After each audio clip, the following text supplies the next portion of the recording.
What would you do if your own family tried to steal everything the day after you buried your husband? My daughter-in-law looked me in the eye and said the house was never mine. My son, the boy I raised, sat there and agreed. They called my husband's films worthless. They said I had nothing left. But Howard knew them better than they knew themselves. He spent 40 years preparing for this moment, and he left me 6 million reasons to stay. Before I tell you what happened next, let me take you back to the funeral. I'm grateful you're here with me today.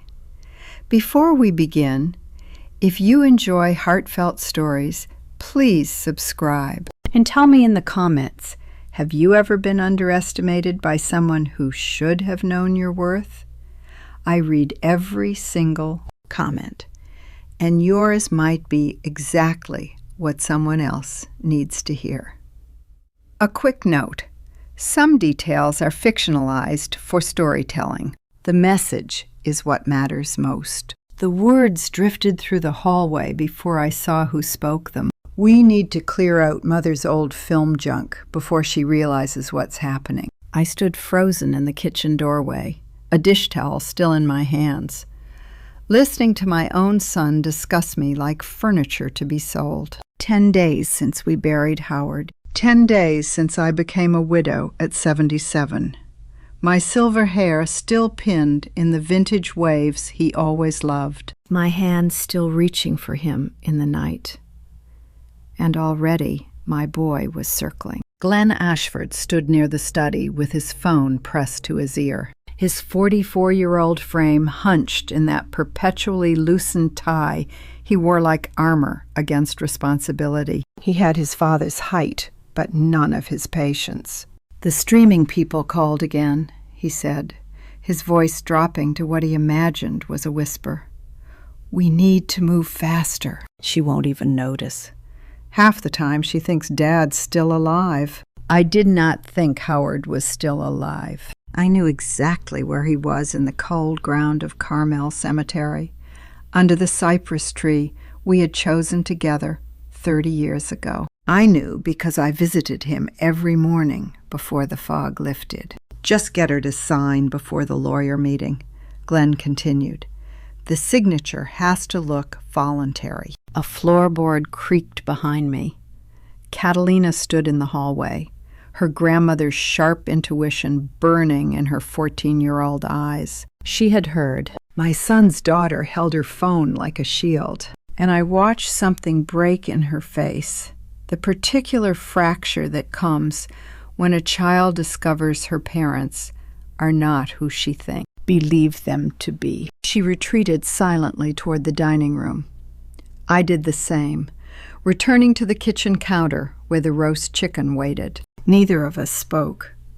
What do you do when your own child discusses you like an obstacle to be removed? Dinner gathered us around the mahogany table Howard had inherited from his mother, surrounded by photographs of a Hollywood that no longer existed.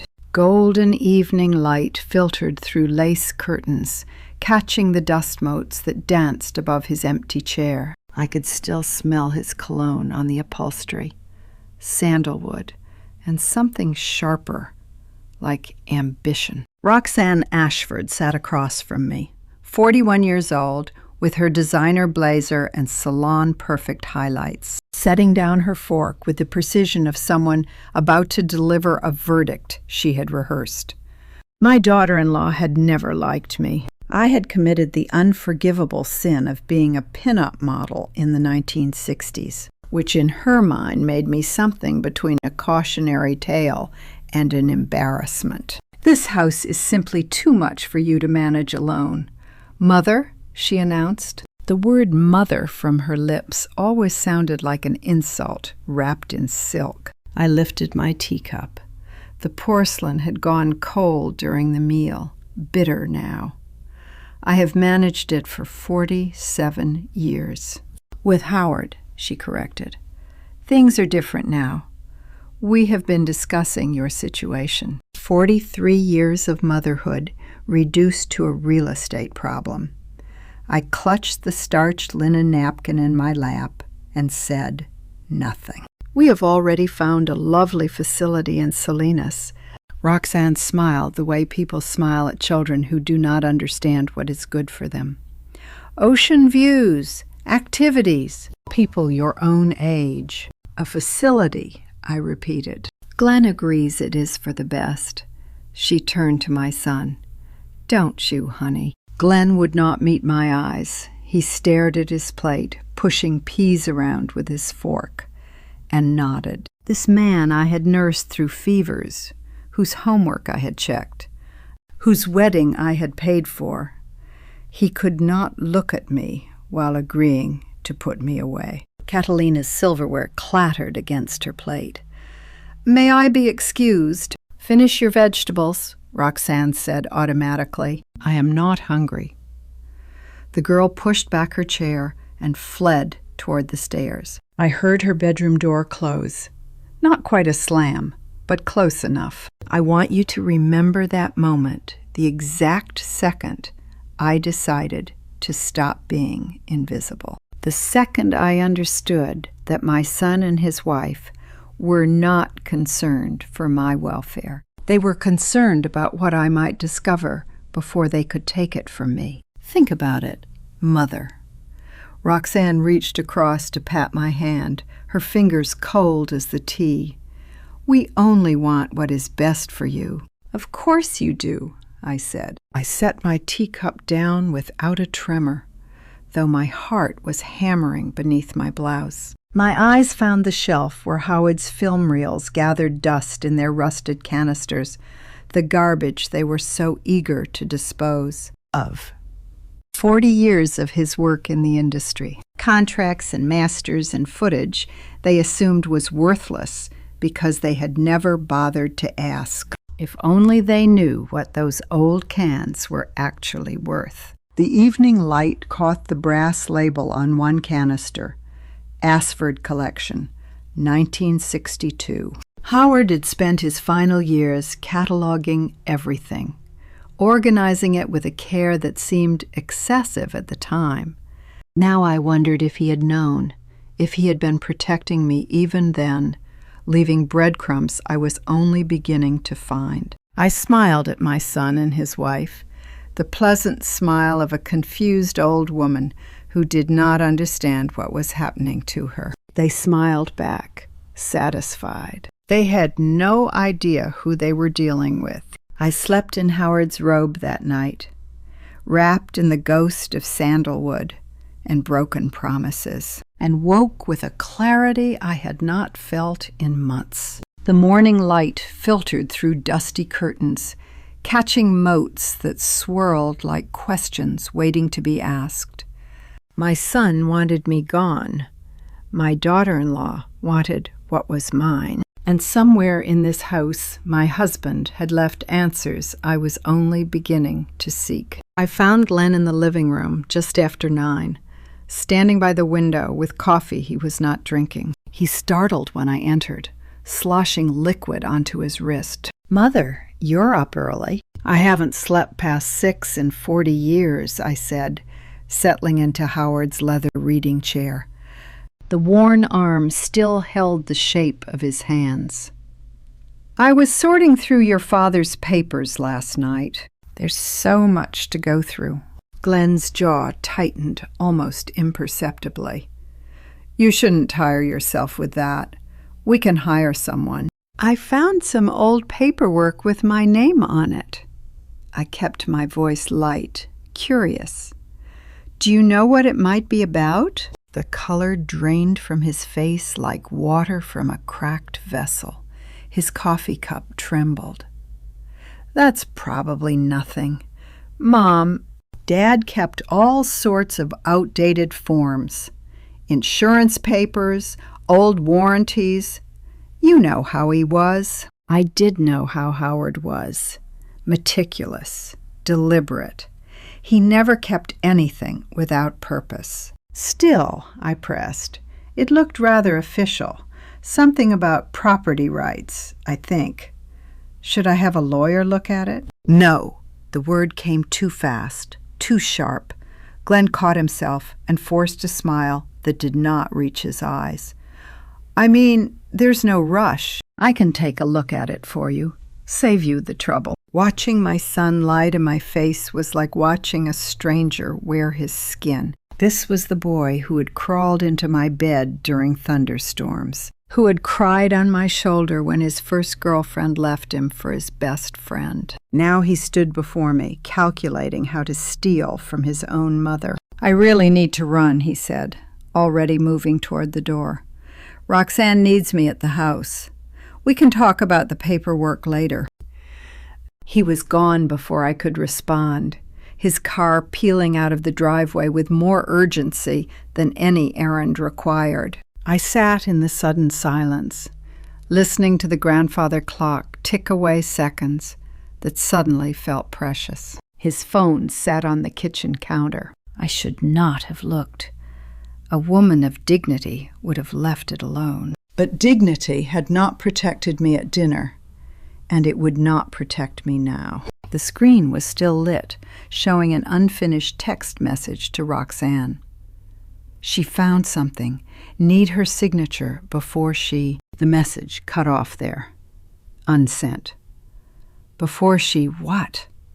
Before she understood, before she realized what they were taking. I set the phone down exactly where he had left it and walked slowly up the stairs to the master bedroom. You learn things about people when they think you are too old to notice. They speak freely in front of you, assuming your mind has dulled with your hearing. They leave their phones unlocked because they cannot imagine you would look. They dismiss your questions because they believe you incapable of asking the right ones. They are wrong. The bedroom still smelled of Howard's sandalwood and wool, and the particular mustiness of old books he could never bring himself to discard. I had not changed the sheets since before the hospital. Some nights I could still feel the warmth where he used to sleep, though I knew it was only my imagination keeping him alive. I opened his nightstand drawer. Reading glasses with a cracked lens, mint wrappers he thought I did not know about, a small notebook filled with his cramped handwriting, lists of films, dates, names I did not recognize. And beneath it all, wrapped in a velvet jewelry pouch, a brass key I had never seen before. It was smaller than a house key, ornate in a way that suggested age. The metal was cold against my palm, surprisingly heavy for its size. No label, no note, nothing to indicate what it opened or why it had been hidden. Howard had been gone nearly a year, but somehow he was still taking care of me. What were you protecting me from? I whispered to the empty room. The afternoon light caught the key's surface, and for a moment I could almost see his face in the gleam. Patient, knowing, waiting for me to catch up. I turned the key over in my hand, feeling its weight, its secrets. It matched no lock I knew in this house. The front door, the basement, the garden shed. None of them took a key this small, this deliberately hidden, which meant Howard had concealed something I was never supposed to find until I needed it. Downstairs. I heard Glenn's car return. The front door opened and closed. His footsteps moved toward the kitchen, then stopped. He had found his phone. I slipped the key into my pocket and smoothed my expression into the pleasant confusion they expected from me. My son was afraid of what I might discover. My husband had left me a map to find it. The hunt had begun. 3 days I searched that house like a woman possessed, testing every lock, every box, every forgotten cabinet. The brass key from Howard's nightstand opened nothing. Not the garden shed, not the filing cabinet, not the antique secretary desk in the study. I was beginning to wonder if my husband had left me a key to something that no longer existed. Then I remembered the costume trunk. It sat in the basement corner beneath a film poster from 1962, the year Howard and I met on a studio lot in Burbank. He had been a young producer with ambition in his eyes. I had been a pin-up girl with sequins in my hair and no idea that the handsome man watching from behind the camera would become my whole life. The trunk had been mine since before our wedding, a traveling case from my modeling days, filled with gowns and photographs I had not looked at in decades. Howard always said it should stay closed. "Those memories belong to you alone," he would tell me. "No one else needs to see them." I had thought he was being sentimental.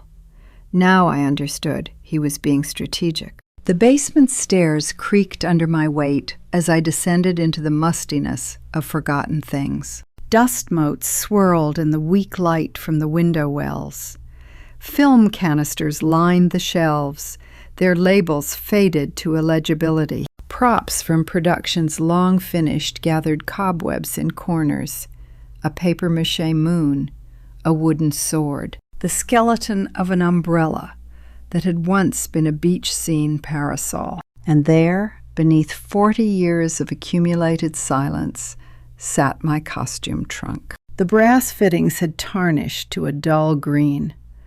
I wiped the dust from the keyhole and held my breath as I inserted Howard's key. It fit perfectly. The lock turned with a click that echoed off the concrete walls. I lifted the lid, and the smell of mothballs and old fabric rose like a ghost from the past. Touching those old costumes was like shaking hands with the girl I used to be. Sequined gowns I had worn for magazine covers, a feathered headpiece from a variety show appearance, photographs of a young woman with dark hair and a smile that did not yet know grief. I lifted each item carefully, setting them aside on a dusty workbench. Beneath the final layer of tissue paper, my fingers found something that did not belong. A manila envelope, thick and sealed, with my name written in Howard's careful hand. The paper crackled as I opened it. Inside were documents I had never seen before. Legal papers, dense with language I did not immediately understand. Trust agreements, asset transfers, signatures at the bottom of each page. Howard's distinctive scroll, and beside it, what appeared to be my own handwriting. Except I had no memory of signing anything. "Howard," I whispered to the empty basement, "what did you do?" The documents were dated 8 years ago, long before his diagnosis, long before any of us knew that time was running short. He had planned this when he was healthy, when he still had decades left.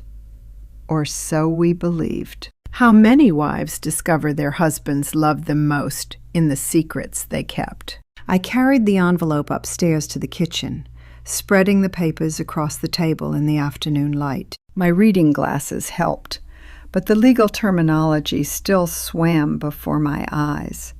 Trust indenture, beneficial ownership, intellectual property rights, residual royalty streams. One phrase repeated throughout Ashford Film Archive catalog rights. I thought of the canisters in the basement, the ones Glenn had called junk, the ones Roxanne wanted cleared out before I understood what was happening. 40 years of Howard's work in the industry, contacts and collaborations and productions that had seemed like nothing more than old memories gathering dust. But these documents suggested something else entirely. That manila envelope felt like a letter from the grave, postmarked 8 years before Howard died. He had known. Somehow, impossibly, he had known that someday I would need protection, that someday the people I trusted might become the people I needed protecting from. The final page bore a letterhead I did not recognize.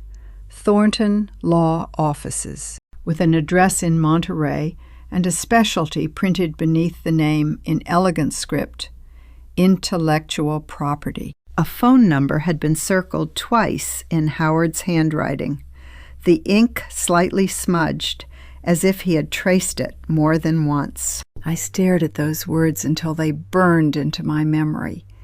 Intellectual property, rights and royalties, legal protections for creative works. Why would a dusty collection of old films need lawyers who specialized in ownership and licensing? Unless the films were worth something. Unless they were worth enough that Howard had spent 8 years building walls around them, hiding documents in the one place only I would think to look, leaving keys in nightstands and breadcrumbs for a widow who did not yet know she would need them. The films they called garbage, the old junk they wanted to clear out, before I realized what was happening. Suddenly, their urgency made perfect sense. I folded the documents carefully and slipped them back into the envelope. The phone number stayed visible, those circled digits promising answers I desperately needed. But not yet.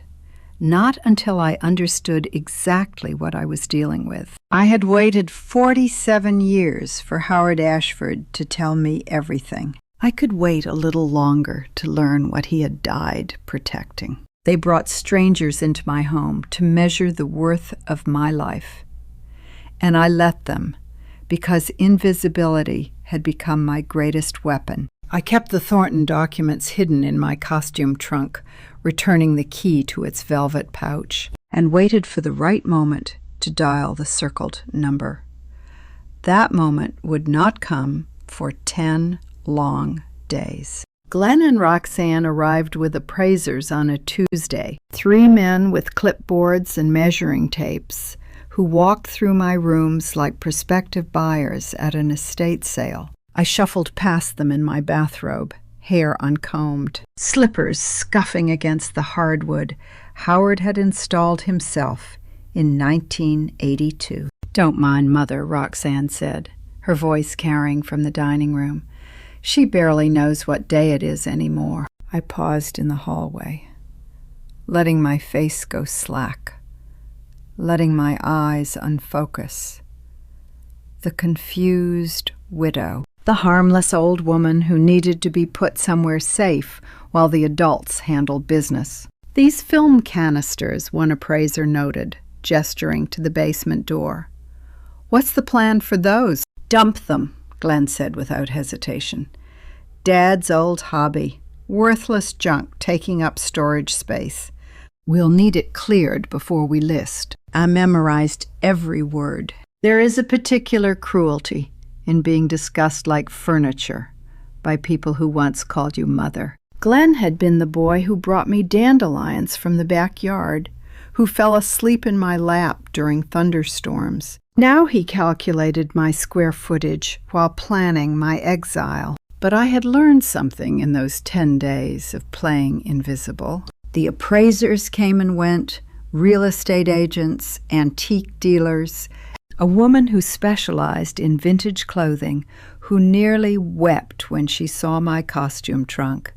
I watched them all from doorways and shadows, shuffling and mumbling, and not one of them looked at me twice. Roxanne told the real estate agent the house should fetch close to $2 million. She said it like Howard's life work was already hers to spend. I smiled vaguely and made tea no one drank. On the 11th day, Glenn announced he and Roxanne would be meeting with an estate attorney in Salinas.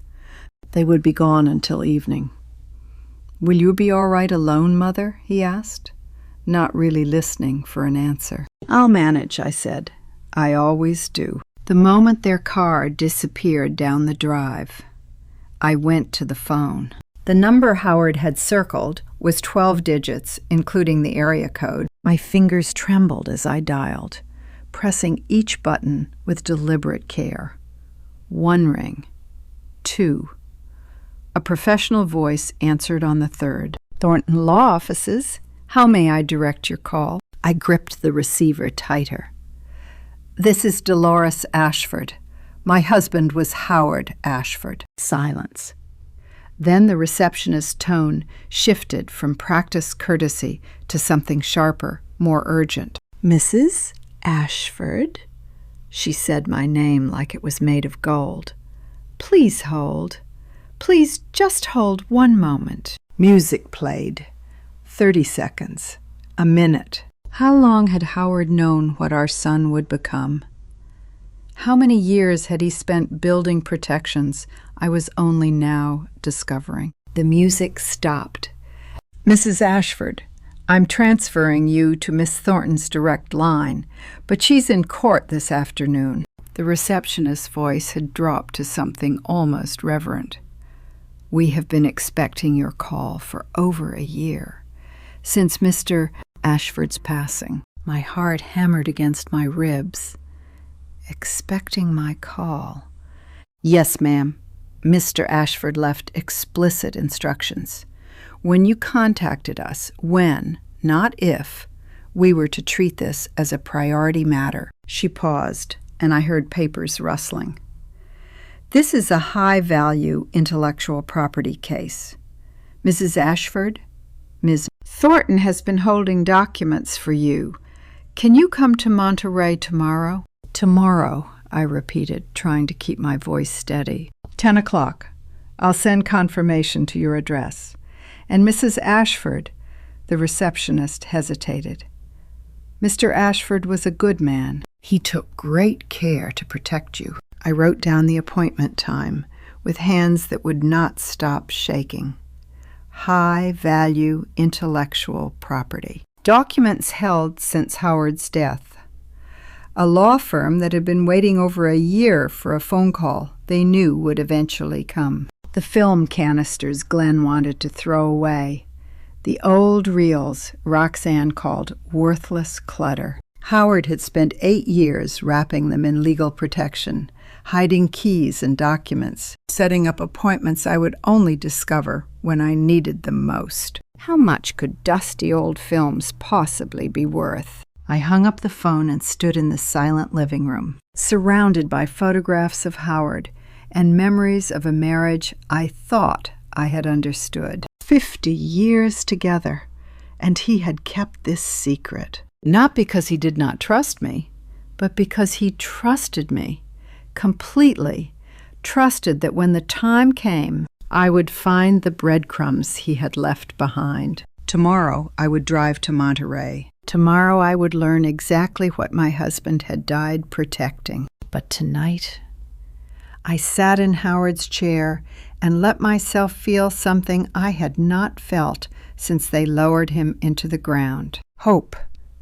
When my 14-year-old granddaughter asked to film me talking about the old days, I had no idea her school project would become evidence in a $6 million betrayal. The Monterey appointment was 2 days away, and hope still fluttered in my chest like something with wings. Catalina appeared at my bedroom door that morning with her phone and a stack of old magazines she had found in the attic. "Grandma, I have to do a documentary for social studies about someone in my family who lived through history." She held up a 1963 magazine cover featuring a young woman in a sequined bathing suit. "Is this really you?" I laughed, actually laughed, for the first time since Howard's funeral. That was a very long time ago. "You were famous." Wonder softened her voice. "Why didn't anyone tell me you were famous?" She set up her phone on a stack of books, propped against the window where afternoon light caught the photographs we spread across the coffee table. For 2 hours, I talked about studio lots and magazine shoots, about meeting her grandfather on a film set in Burbank, about the dress I wore when he proposed under a papier-mâché moon. Catalina asked about Howard's work in film production. She asked about the canisters in the basement. She asked questions with the innocence of a child who had no idea what her parents were planning. "Your grandfather always said my face could launch 1,000 films," I told her, smoothing a wrinkled photograph. "He was a terrible flirt." "Can we film more tomorrow?" She leaned forward, phone still recording.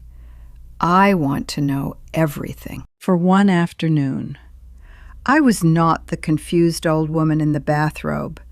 I was Dolores, the glamour queen, and my granddaughter hung on every word. Her camera captured me, smiling, laughing, remembering.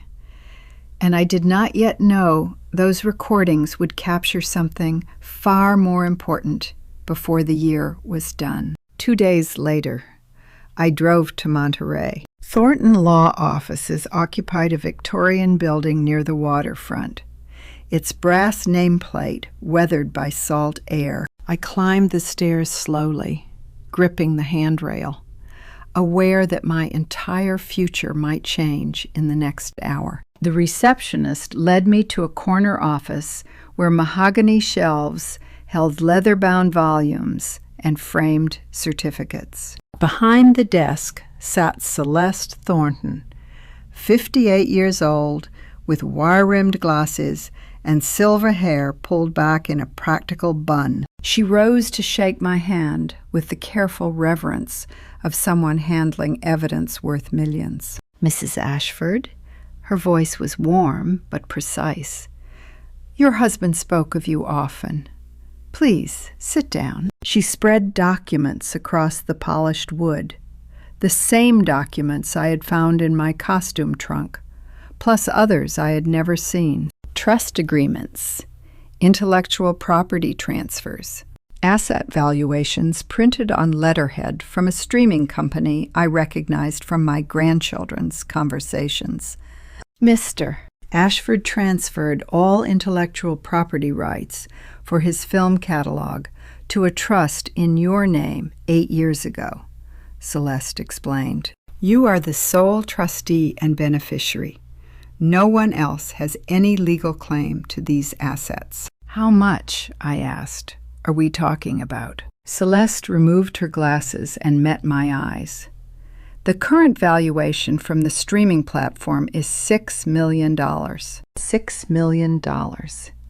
The garbage they wanted to throw away was worth $6 million. The first royalty payment of $1.2 million was deposited last month, she continued, into an account Howard established in your name. There will be additional payments each quarter for the next 5 years. I gripped the arms of my chair. The room spun slightly, then steadied. All those nights Howard had stayed late cataloging films. All those years he had protected something I never knew existed. There is one more matter. Celeste's tone shifted, hardening around the edges. I need to inform you of a contact we received last week. A contact. Your son, Glenn Ashford, called this office 3 days after your husband's memorial. He claimed to be acting on your behalf. She slid a document across the desk, a transcript, time-stamped and annotated. He stated that you were mentally incompetent and that he held power of attorney over your affairs. How do you mourn a son who is still alive but has already chosen to bury you? I read the transcript slowly. Every word a separate wound. Glenn had claimed I could not manage my own decisions. He had asked about liquidating the trust assets. He had inquired about the process for transferring beneficial ownership to a family member better suited to handle such matters. He has no power of attorney, I said quietly. I know, Celeste nodded. Your husband anticipated this possibility. The trust documents include specific provisions preventing any transfer without your direct, witnessed authorization. Glenn has no legal standing whatsoever. He lied. Yes, Mrs. Ashford, he lied. She paused, giving me space to absorb the betrayal. He also contacted the streaming platform directly, attempting to renegotiate the contract at a significantly lower value. They referred him back to us. My son had not just tried to steal from me. He had tried to cheat me, selling what Howard had built for a fraction of its worth, pocketing the difference, leaving me with nothing. I sat in that leather chair and felt something shift inside my chest. Grief hardening into determination, confusion crystallizing into rage. "What do you recommend I do?" I asked. Celeste smiled thinly. "That depends, Mrs. Ashford. Do you want to stop your son, or do you want to catch him?" I sat in that leather chair, learning exactly how much my son thought I was worth, and the number was so much less than $6 million. "Catch him," I told Celeste. The words came out steady, though my hands trembled in my lap. "I want to catch him." She nodded slowly, as if she had expected nothing less. Then she reached for another folder, thicker than the first, and began spreading documents across her desk like evidence at a trial. "Let me show you what we're dealing with," she said. The first document was a sales agreement, unsigned, thank God, between Glenn Ashford and a small production company I had never heard of. The proposed transaction price made me grip the armrest so hard my knuckles went white. $400,000, Celeste said quietly. "Your son attempted to sell streaming rights worth millions for $400,000. $400,000. He valued his mother's entire legacy at $400,000. Not even the full market rate for the house he wanted to sell out from under me. Not even enough to properly care for a widow in her final years. Just enough to pay off whatever debts he had accumulated. Whatever lifestyle he could not afford. Whatever hole he had dug himself into that required selling his mother's future to fill. The purchasing company was suspicious," Celeste continued. "The discount was too steep. They contacted our office to verify the transfer authority." She slid another paper toward me. "That's when we discovered the forgery. It was a power of attorney document bearing my supposed signature." I studied it for a long moment, recognizing nothing of myself in the loops and curves. Glenn had not even bothered to practice my handwriting. He had simply invented a signature and assumed no one would check. "This is worthless," I said. "Completely worthless." Celeste allowed herself a thin smile. "Your husband anticipated exactly this scenario. The trust structure he created requires your authentic, witnessed signature on any transfer of rights, not a power of attorney, not a representative acting on your behalf, you personally, in front of a notary public." Howard had built a fortress around me with paperwork and signatures, and Glenn had been throwing pebbles at the walls. "There's more." Celeste turned to another section of the folder. "We traced 3 other inquiries your son made over the past 18 months. 2 to foreign distributors. 1 to an archive liquidation service. Each time, he presented himself as the estate representative. Each time, he failed to produce the required documentation. He's been trying to sell Howard's films since before the funeral." "Before the funeral," she confirmed. "The first inquiry was logged while your husband was still in hospice care." I closed my eyes. Somewhere in my chest, the last thread of hope I had been clutching for my son snapped clean. "Mrs. Ashford," Celeste's voice softened. "I know this is difficult to hear." Difficult.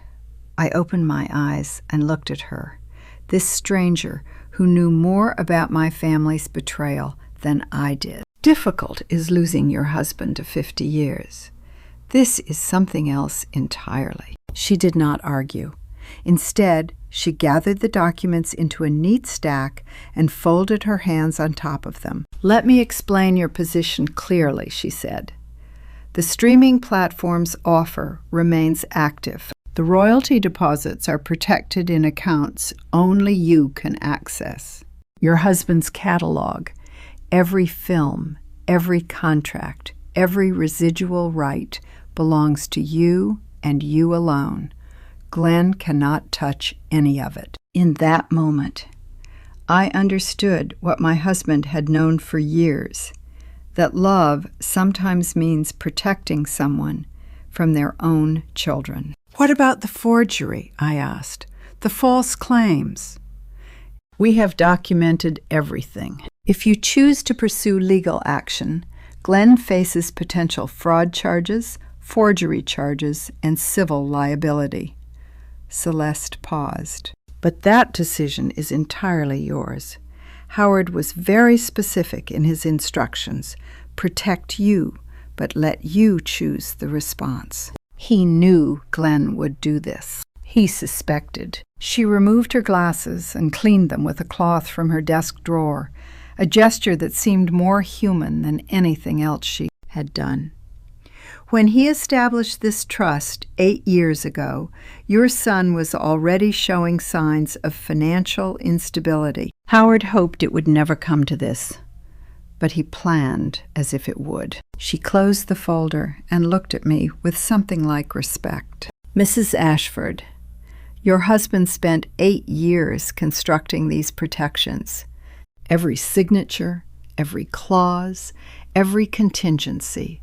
It all leads back to you. Glenn cannot sell, transfer, or claim a single frame of film without your written consent witnessed by our office." She leaned forward slightly. "Only you hold the key to everything your husband built." I sat in silence, processing the weight of what she had given me. Not just information, not just money. Power. Howard had left me power over the son who wanted to throw me away. Power over the fortune Glenn thought he could steal. Power to protect myself, to punish or to forgive, to decide the shape of whatever came next. "What would you recommend?" I asked. "Watch," Celeste said. "Wait. Document everything.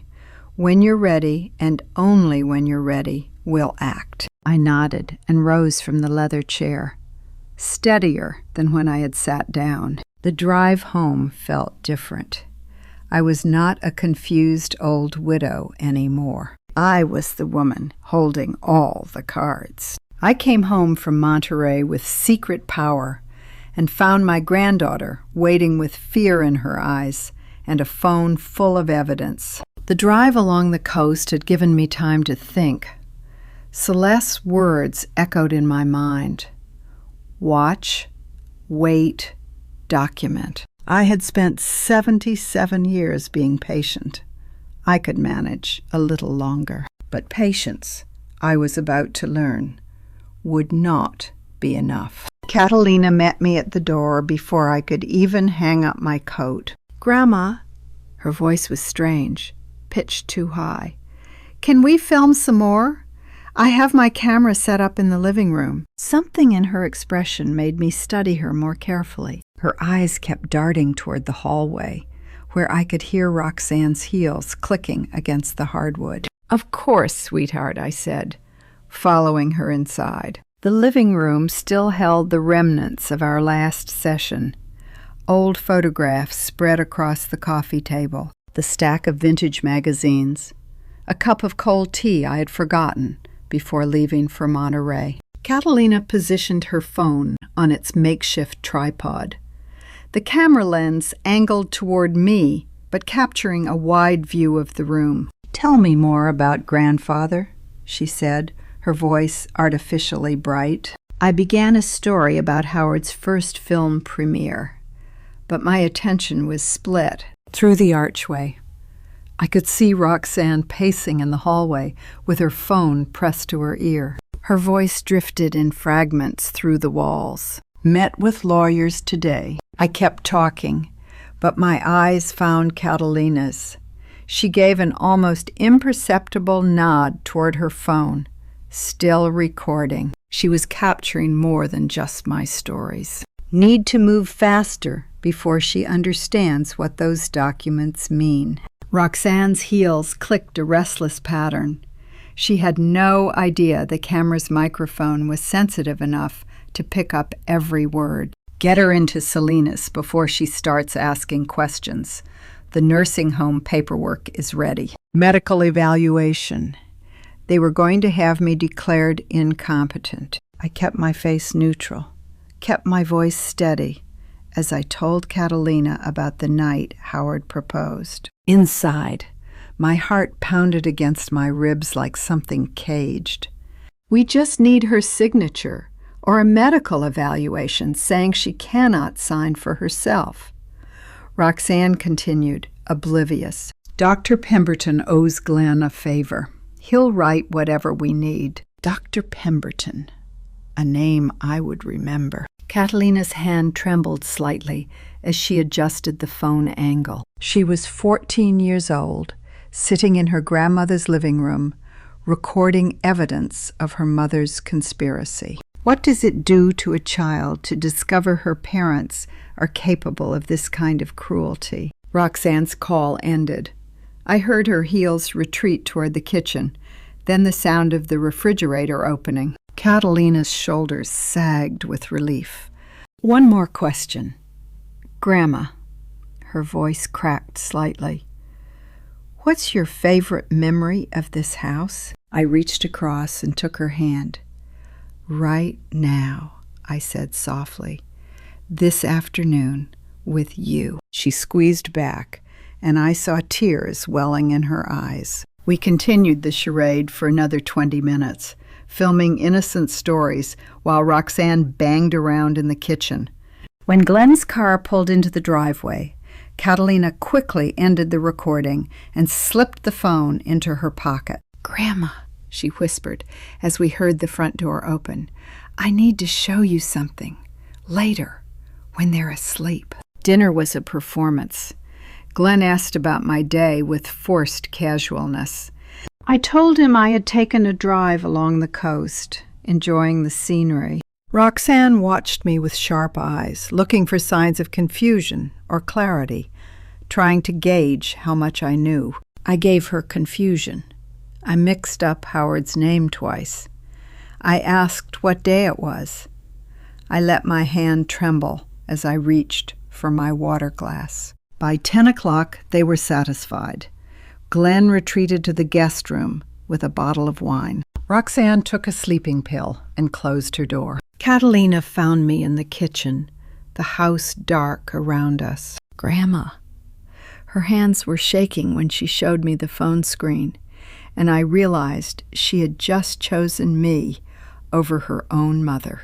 I recorded something. Mom is planning to put you somewhere and take everything.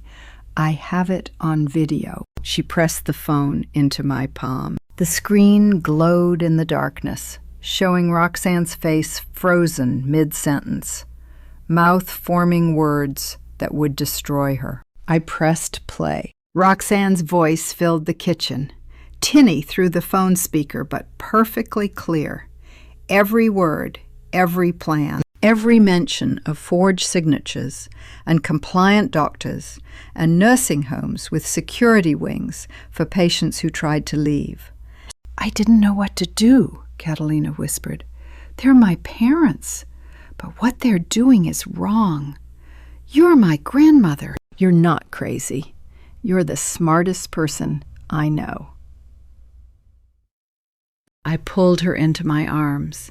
This brave child who had risked everything to warn me. You did exactly right, I told her. You did exactly right. Over her shoulder, I watched the recording play again. Roxanne discussing timelines.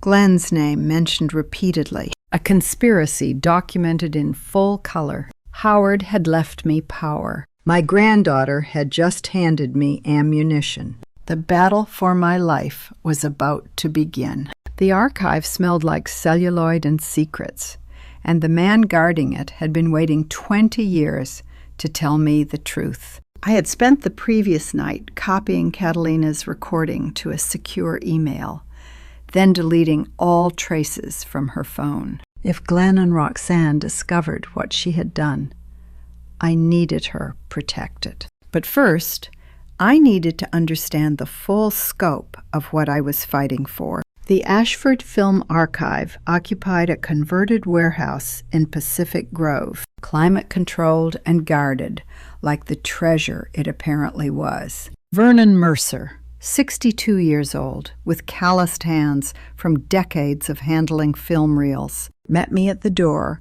with the wary respect of a man who knew which secrets he was guarding.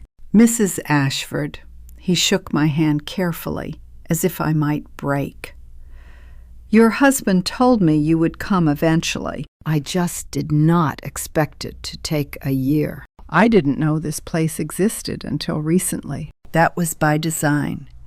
Vernon led me through rows of metal shelving, each one holding canisters labeled with dates and titles I half remembered. Mr. Ashford wanted you protected from the business side. He said you had suffered enough from this industry. We stopped in a small office overlooking the main vault. Vernon poured coffee without asking and sat across from me with the air of a man preparing to deliver difficult news. Your son came here last week, he said. I set down my cup. Glenn was here, demanding access to the master reels and all distribution records. Vernon's jaw tightened. He had documents, forged ones, I assume claiming to represent your interests. When I asked for proper authorization, he became hostile. Vernon had been Howard's gatekeeper for 20 years, and now he was mine. What exactly did he say? He said I would regret protecting a confused old woman who did not know what was good for her. Vernon's voice carried a quiet anger. Those were his words. A confused old woman. I absorbed the insult without flinching. Another piece of evidence. Another confirmation of what my son had become. Mr. Ashford gave me clear instructions years ago, Vernon continued. If anyone comes claiming authority over this collection, check the trust. Only the trust. Only the name on that document has any power here. He met my eyes. That name is yours, Mrs. Ashford, not your son's, not anyone else's. Thank you, Vernon. Do not thank me yet. He pulled a folder from his desk. Your son mentioned a company named Coastal Legacy Holdings, said they would be taking over archive management soon. I have never heard of them. I wrote down the name. Another thread to follow. The next afternoon found me at a beachside cafe in Carmel, nursing coffee I did not taste, and watching the ocean glitter through salt-streaked windows. I was reviewing documents Celeste had sent when a shadow fell across my table. Mrs. Ashford. I looked up to find a face I had not seen in 40 years, but had never forgotten. Rufus Sinclair, 75 now, shuffled toward my table with the rumpled dignity of a man who had spent 50 years writing other people's stories. His review of my performance in 1963 had ended my acting career before it truly began. 40 years ago, this man's words had destroyed my dreams. Now he stood before me with regret in his eyes. May I sit down? I gestured to the chair opposite. This is unexpected. I know, he settled heavily, wincing at some invisible pain. I owe you an apology, 40 years overdue. What I wrote about you back then, it was cruel, it was unfair, and I have regretted it ever since. Why are you telling me this now? Rufus pulled out his phone. Because your husband's films are having a renaissance. The streaming numbers are remarkable. Those B movies everyone dismissed as drive-in fodder are suddenly cult classics. He smiled ruefully, including the one I savaged. I don't understand. The film you starred in, Mrs. Ashford, the one I called unwatchable. He turned the phone toward me. It is in the streaming top 10 this week. Top 10. The film Roxanne, called Embarrassing Trash, was in the streaming top 10. I stared at the screen. Seeing the title, I had not spoken aloud in decades. Midnight in Malibu. I had played a nightclub singer with a secret. The critics had been merciless. Rufus Sinclair, most of all. The younger generation discovered these films, Rufus explained. They love the aesthetic, the earnestness. What we call cheap, they call authentic. He paused. I am writing a retrospective piece, a reassessment of your husband's catalog, and your contribution to it. He slid the phone fully across the table, showing me the streaming charts. There it was, number 7 on the platform. A film I had tried to forget for 40 years, now being watched by millions. Mrs. Ashford, Rufus leaned forward, his voice dropping. I hear rumors about your family situation. Your son has been making calls, trying to liquidate assets. People talk in this industry. He tapped the phone screen. Your family has been trying to give away a gold mine.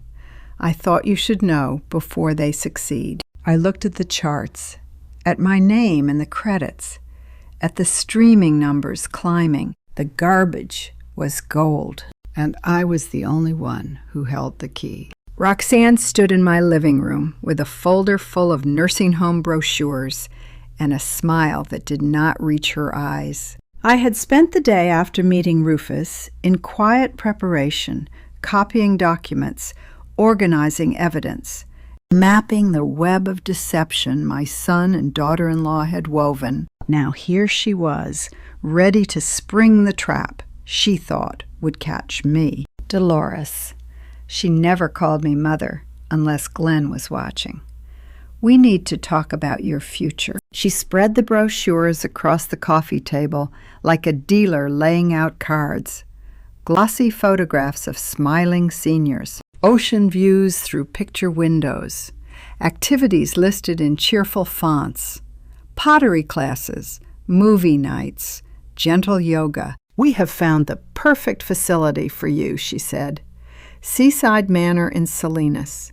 Beautiful grounds, professional staff, people your own age to keep you company. I picked up one of the brochures and studied it with an expression of vague interest. The monthly rate was printed in small type at the bottom. $12,000. They would need to sell the house to afford it, and the films to make it worthwhile. It looks lovely, I said. Roxanne blinked. She had expected resistance. You think so?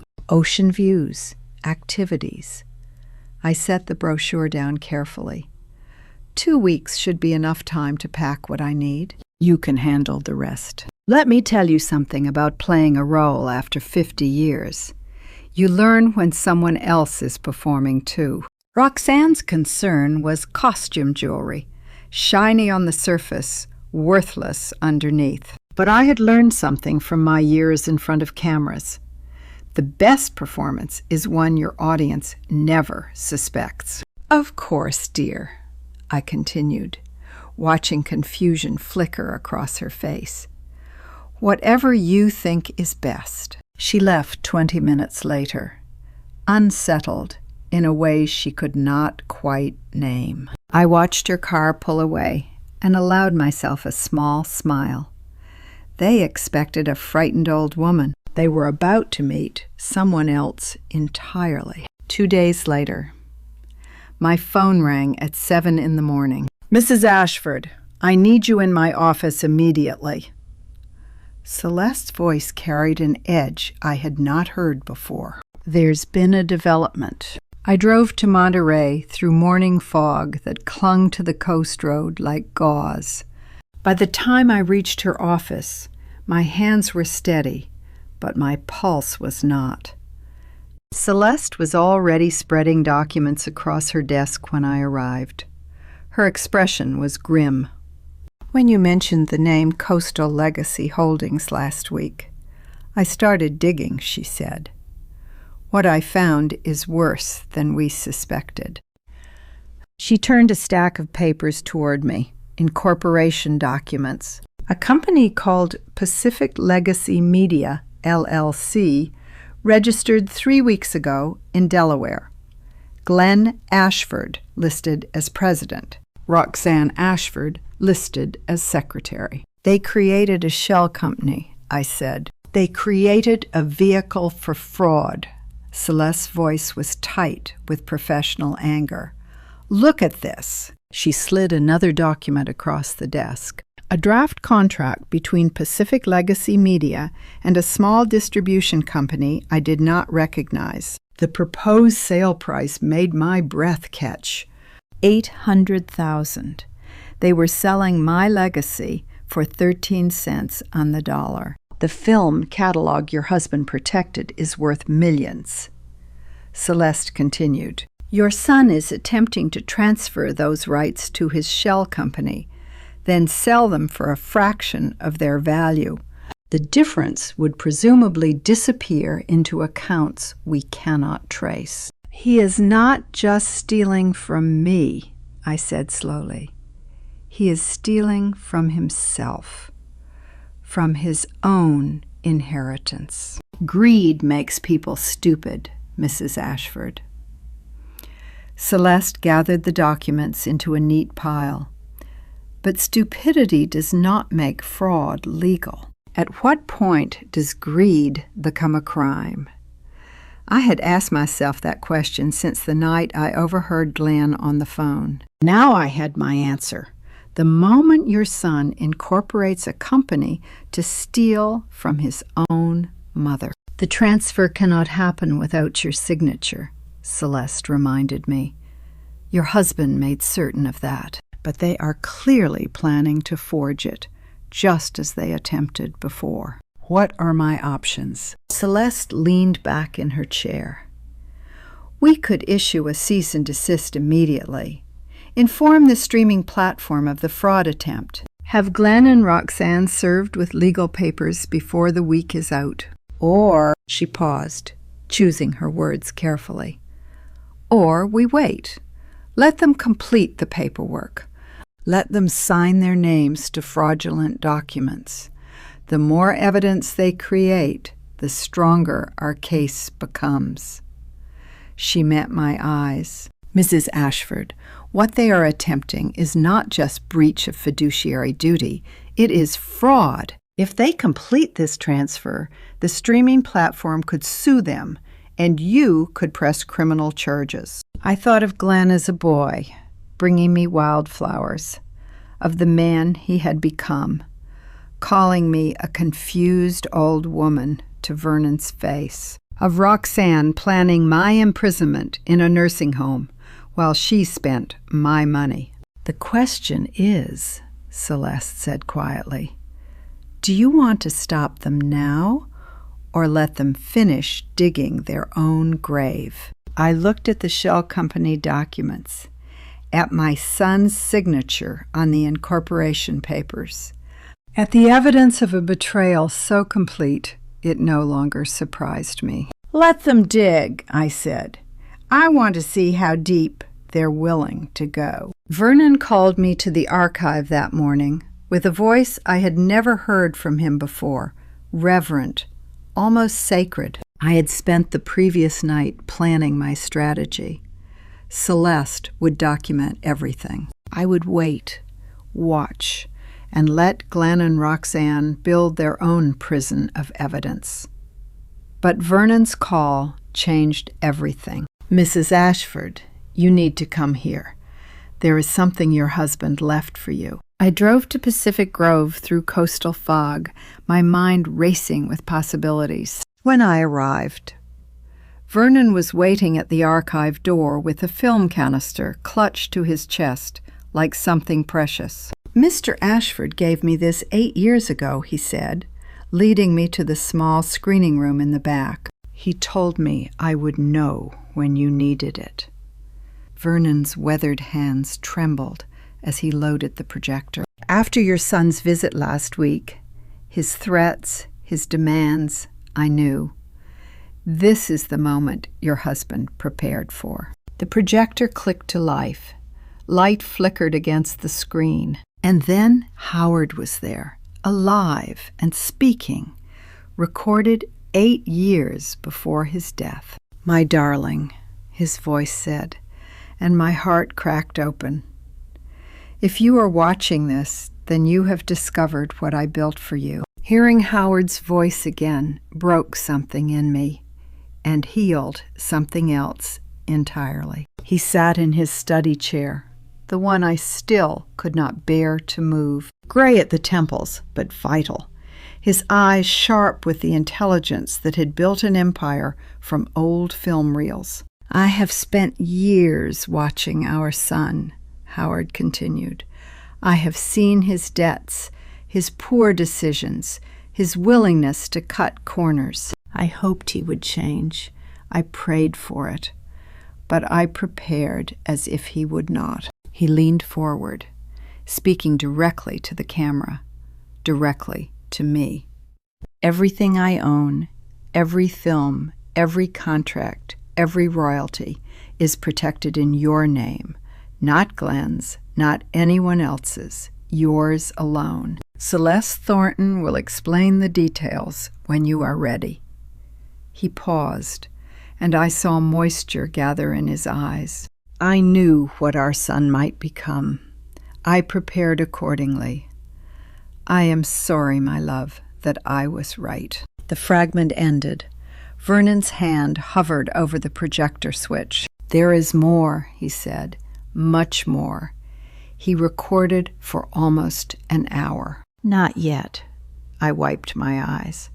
"I want to save the rest for the right moment, when Glenn needs to hear what his father really thought of him." Vernon nodded and rewound the reel carefully. That night, alone in my bedroom with the door locked, I opened Howard's old journal and began to write.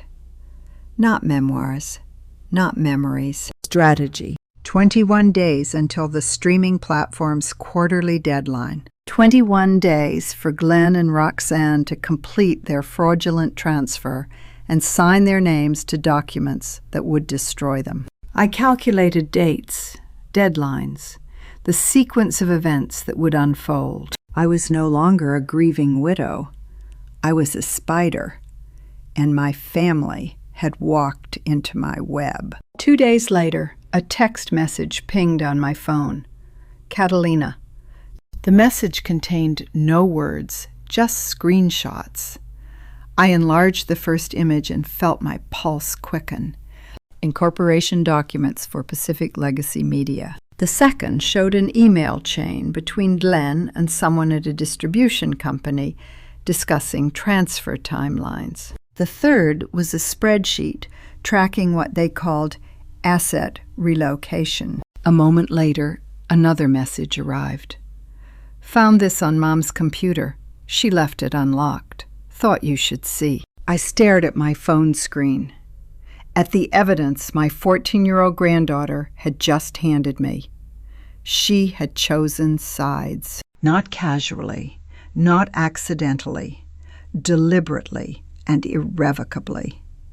She'd betrayed her own parents to protect her grandmother. That 14-year-old girl had just risked everything to protect me, and I swore I would not let her sacrifice be wasted. I typed back, "Thank you, sweetheart. Delete everything from your phone. Do not let them know." Her response came immediately. "Already done. Be careful, Grandma." I saved the screenshots to the secure email account Celeste had helped me create.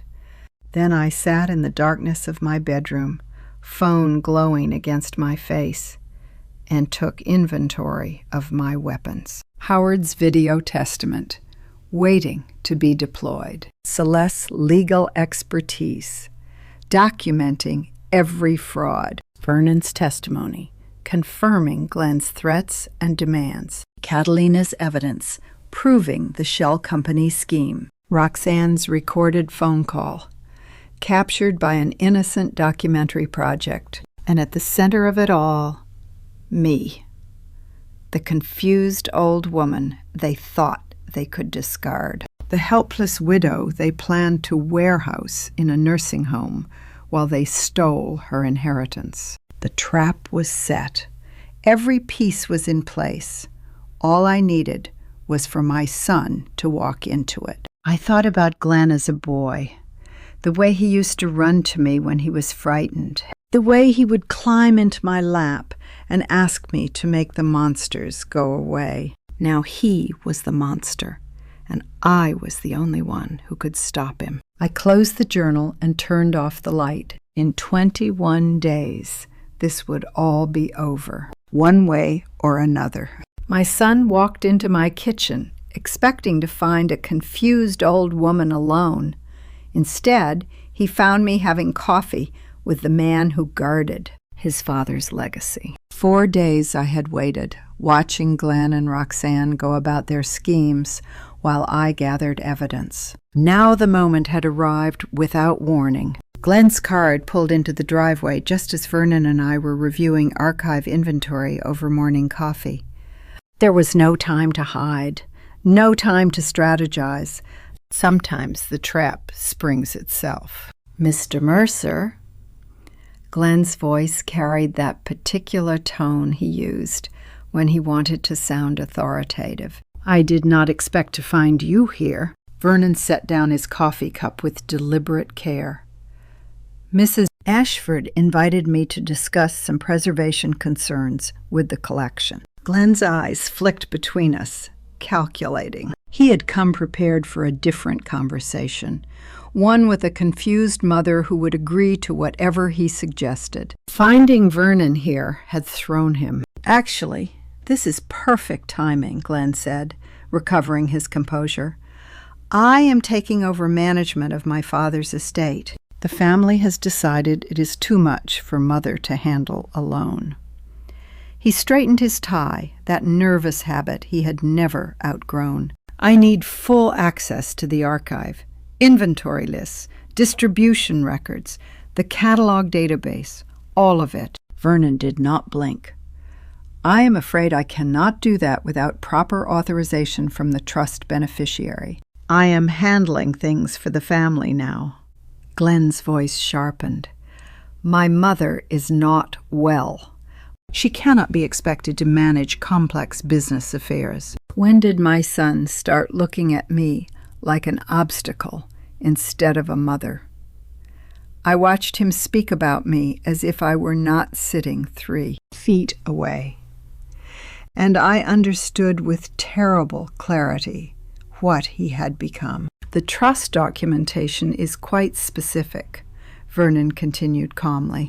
Only the named beneficiary can authorize access or transfer of any archive materials. That would be Mrs. Ashford. Glenn turned to me, his expression shifting to something softer. The concerned son, the helpful child. It was a performance I had seen before, but now I recognized it for what it was. Mom, tell him. Tell him I am handling things for the family now. You don't need to worry about any of this. The kitchen suddenly felt like a courtroom, and Glenn was losing his case. I lifted my coffee cup and took a slow sip, letting the silence stretch. Glenn's smile began to falter. Vernon watched with the careful stillness of a man who had seen this confrontation coming. Your father was always particular about proper documentation. Glenn, his smile froze. What? The trust, the archive, all of his business arrangements. I set down my cup with precision. Howard spent years making sure everything was done correctly. I think Mr. Mercer is right to be careful. Glenn stared at me. I could see him processing, recalculating. This was not the response he had expected. The confused old woman was supposed to defer to her son. She was supposed to nod and agree and sign whatever he put in front of her. Instead, she was siding with the gatekeeper. "Mother," his voice dropped lower, more urgent. "We need to discuss this privately. Mr. Mercer, if you would excuse us." Actually, Vernon was just helping me understand some details about the collection. I smiled pleasantly. "We can discuss your concerns later, Glenn, when you have the appropriate paperwork." His face when I sided with Vernon, I will carry that expression with me forever.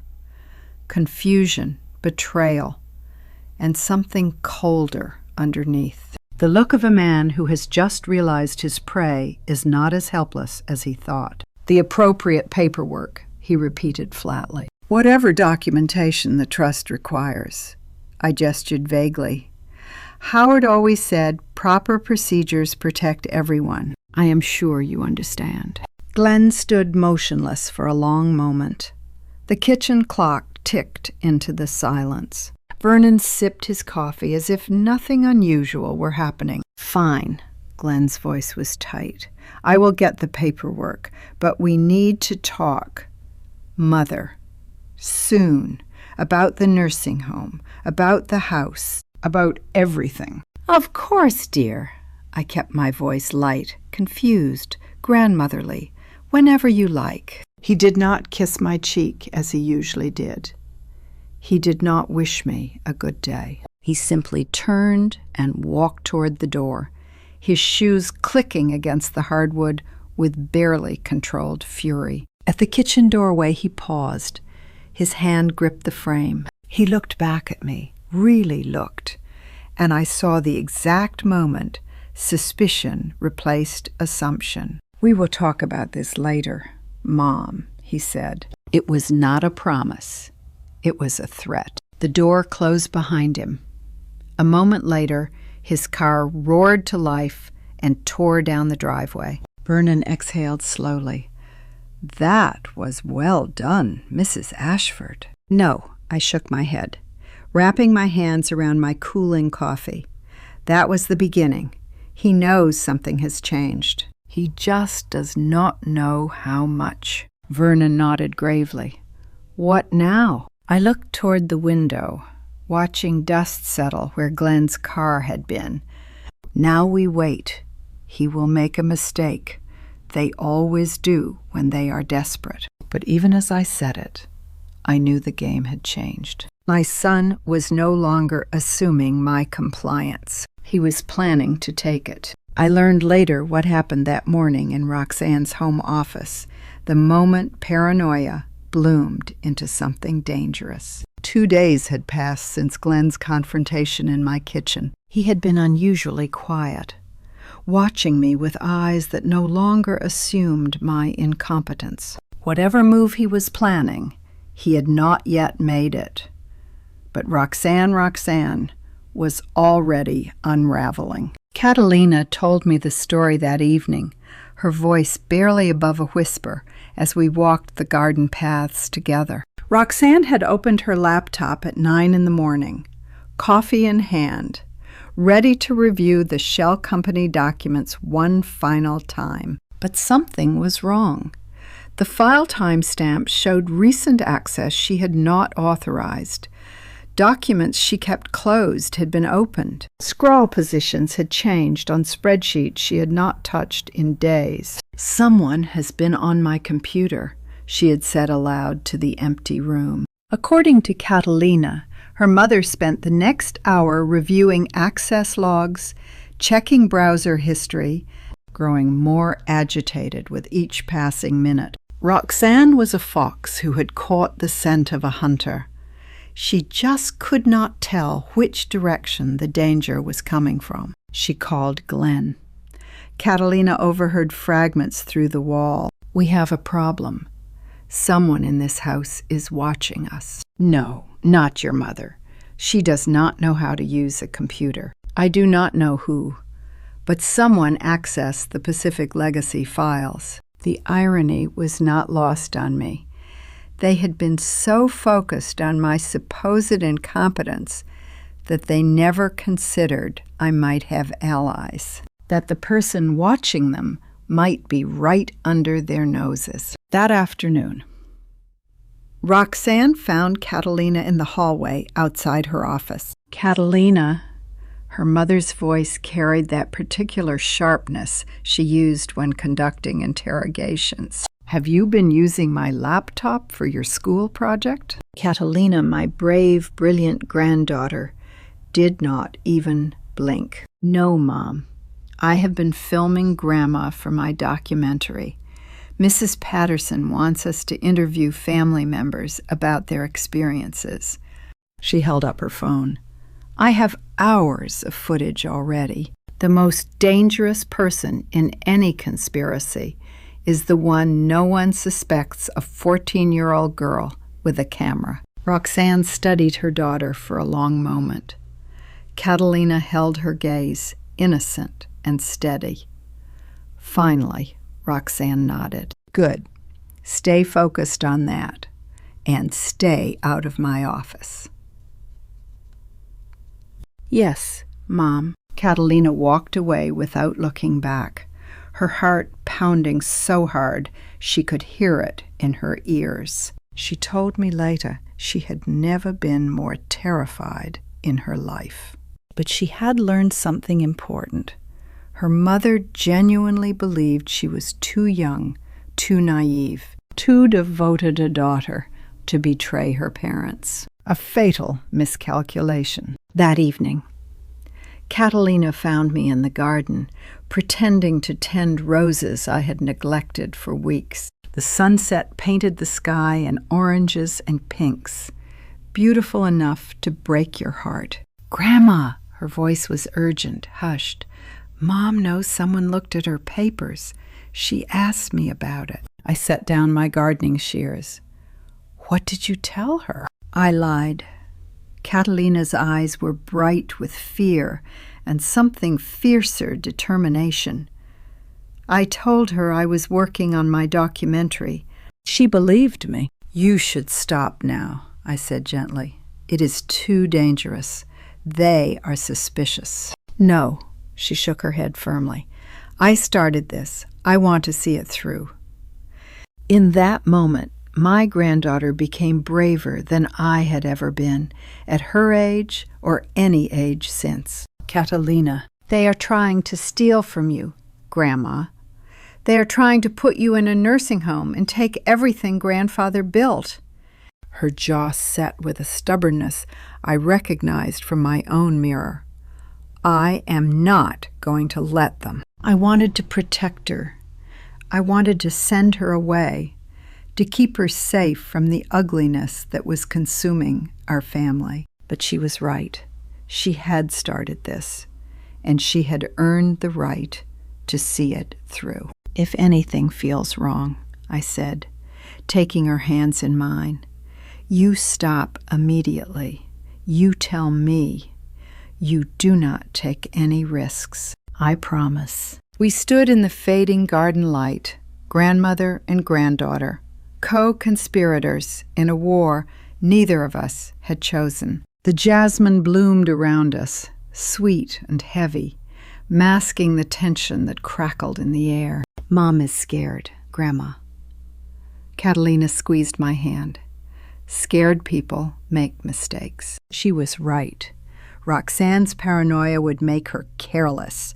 Glenn's suspicion would make him reckless. They were both circling the truth without quite grasping it. But scared people also become dangerous. If Roxanne traced the breach back to her own daughter, there was no telling what she might do. She was a woman who had married for money and schemed for more. Her love for Catalina was real, but it competed with her ambition. I could not predict which would win. I had to move faster now, before my granddaughter paid the price for protecting me. That night, I called Celeste and told her we needed to accelerate the timeline. "How fast?" she asked. "As fast as they force us to move," I replied. "The clock is ticking, and I am not the only one who can hear it." The phone rang at 7 in the morning with a Los Angeles area code, and everything I had been planning suddenly had an expiration date. I had spent the night strategizing with Celeste about how to accelerate our timeline. But the streaming studio had their own schedule, and it would not wait for my convenience. "Mrs. Ashford." The voice was professional, corporate, carrying the particular tension of someone delivering difficult news. "This is Rebecca Hartwell from Pacific Heritage Media's Legal Compliance Division." I sat down on the edge of the sofa, coffee forgotten on the counter. "Yes, I am calling because we have a situation regarding the Ashford Film Archive catalog." Papers shuffled in the background. "We have received conflicting ownership claims for the intellectual property rights." My grip tightened on the phone. Conflicting claims. A company called Pacific Legacy Media, LLC, has filed documentation asserting beneficial ownership of the catalog. They claim to represent the Ashford estate. She paused. "However, our records show Howard Ashford's trust documents name you as sole trustee and beneficiary. Pacific Legacy Media, LLC. My son had already filed his claim. The shell company Catalina had discovered, the scheme Celeste had traced Glenn, had not waited. While I was gathering evidence, he had been moving forward with his fraud. He had already contacted the studio with forged documents, already staked his claim to Howard's legacy. "What does this mean?" I asked, keeping my voice steady. "It means we need clarity before we can proceed with any further payments."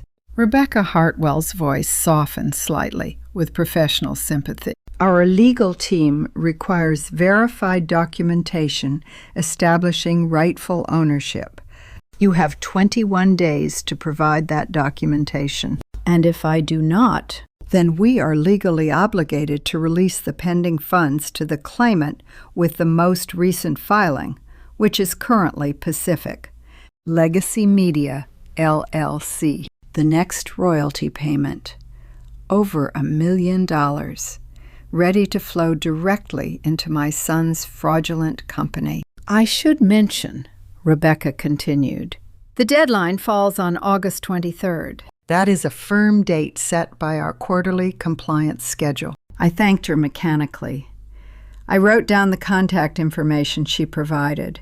I assured her I would have Celeste submit the required documentation. Then I hung up and sat in silence as the morning light crept across the living room floor. How do you prepare for a war that ends on the anniversary of your husband's death? I walked to the kitchen on legs that felt unsteady. The calendar hung where it always had, beside the window overlooking the garden Howard had planted 30 years ago. I picked up the red pen we kept in the cup by the phone. August 23rd was already marked. A small black cross, drawn in Howard's own handwriting the year before.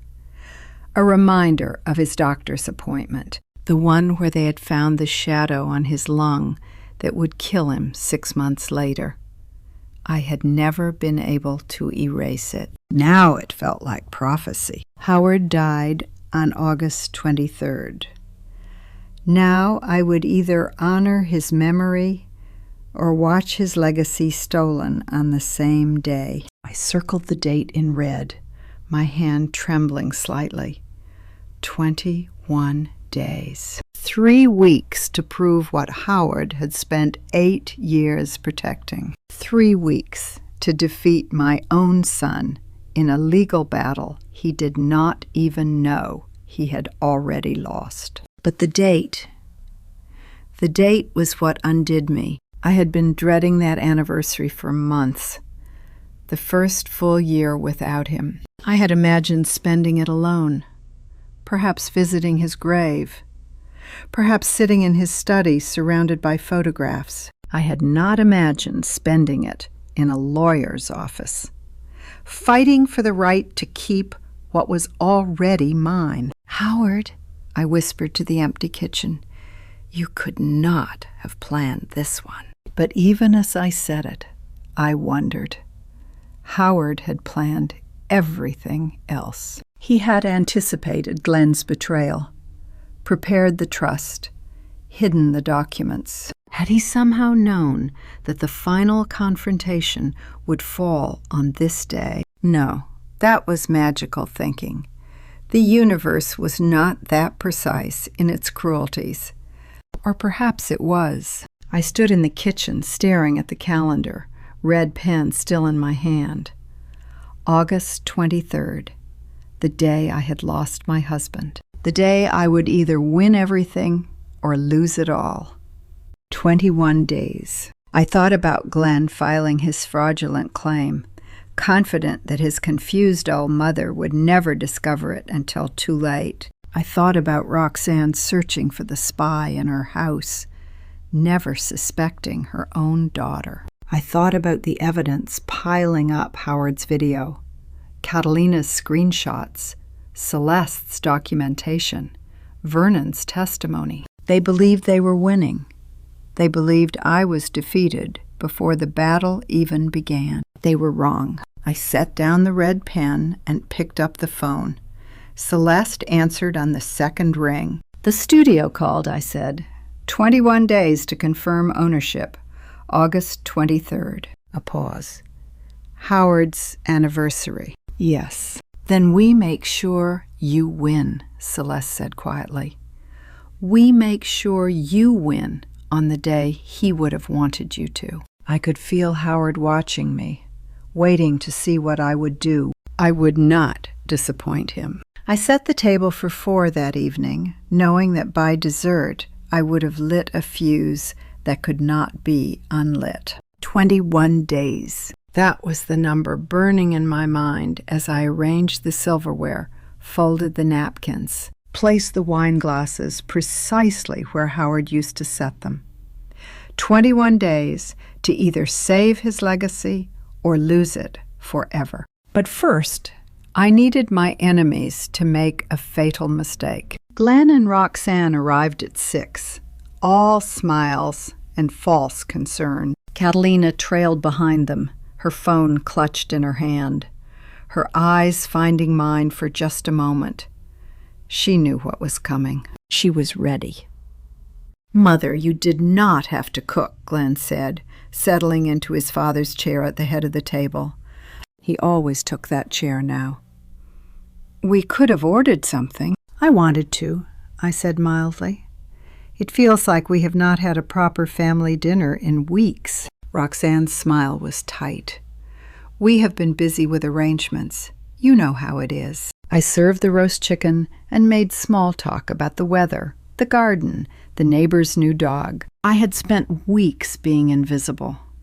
Now I made myself visible at exactly the right moment, like a hunter stepping out of the blind. I waited until the main course was half finished, until Glenn had relaxed into his second glass of wine, until Roxanne had stopped watching me with those calculating eyes. Then I set down my fork and said casually, "I have been sorting through your father's papers." Glenn nodded without interest. "You should not tire yourself with that, Mom. The lawyers in Monterey have been very helpful." The temperature in the room dropped 10 degrees. Glenn's fork stopped halfway to his mouth. "Lawyers? What lawyers?" "Intellectual property specialists." I reached for my wine glass, taking my time. Apparently, Howard's film collection requires special handling, something about streaming rights and royalty structures. Across the table, Roxanne's knuckles went white around her napkin. "This is the moment I need you to understand everything that follows. They did to themselves. I gave them information. What they chose to do with it was their decision, their crime." "Mother," Glenn said slowly, Why did you not tell us you were meeting with lawyers? I did not think you would be interested, dear. I smiled pleasantly. You have been so busy with your own projects. Before I tell you how they reacted to what I said next, are you still with me? Comment your guess in one sentence. Did Glenn try to explain his way out? Or did he shut down completely? A quick note, the next part includes some details adapted for storytelling purposes. What matters is the lesson behind it. Roxanne set down her fork with deliberate care. What exactly did these lawyers tell you? Oh, quite a lot. I kept my voice light, confused, grandmotherly. They explained that Howard's catalog has considerable value. Something about a streaming deal. I did not understand all of it. Glenn's face had gone the color of old paper. They mentioned there were some questions about documentation, I continued. Something about competing claims, I told them. They must be mistaken. Competing claims. Roxanne's voice was flat. Yes, from a company I had never heard of. I tilted my head as if trying to remember. Pacific something, I am sure it is nothing. Watching my son panic at the mention of lawyers should have broken my heart. Instead, it confirmed everything I had feared. He knew exactly what company I meant. He knew exactly what he had done. Excuse me, Roxanne said abruptly, pushing back from the table. I need to make a call. Her heels clicked rapidly down the hallway, each step carrying the sharp percussion of barely controlled panic. I heard a door close, then the muffled sound of her voice, urgent, desperate, demanding. Glenn sat frozen at the table. His wine glass gripped so tight I thought it might shatter. He stared at me like he was seeing me for the first time. Mom, he said finally, why did you not come to us first before talking to lawyers? Come to you. I blinked innocently. But you have been so busy. Glenn, you said yourself I should not tire myself with business matters. I assumed you would want me to leave it to professionals. He had no response. How could he? Every excuse he might have offered would have exposed his own lies. Catalina caught my eye across the table and gave the smallest nod, a signal, an acknowledgement. She had watched her parents receive the news, and she had seen exactly what I had seen.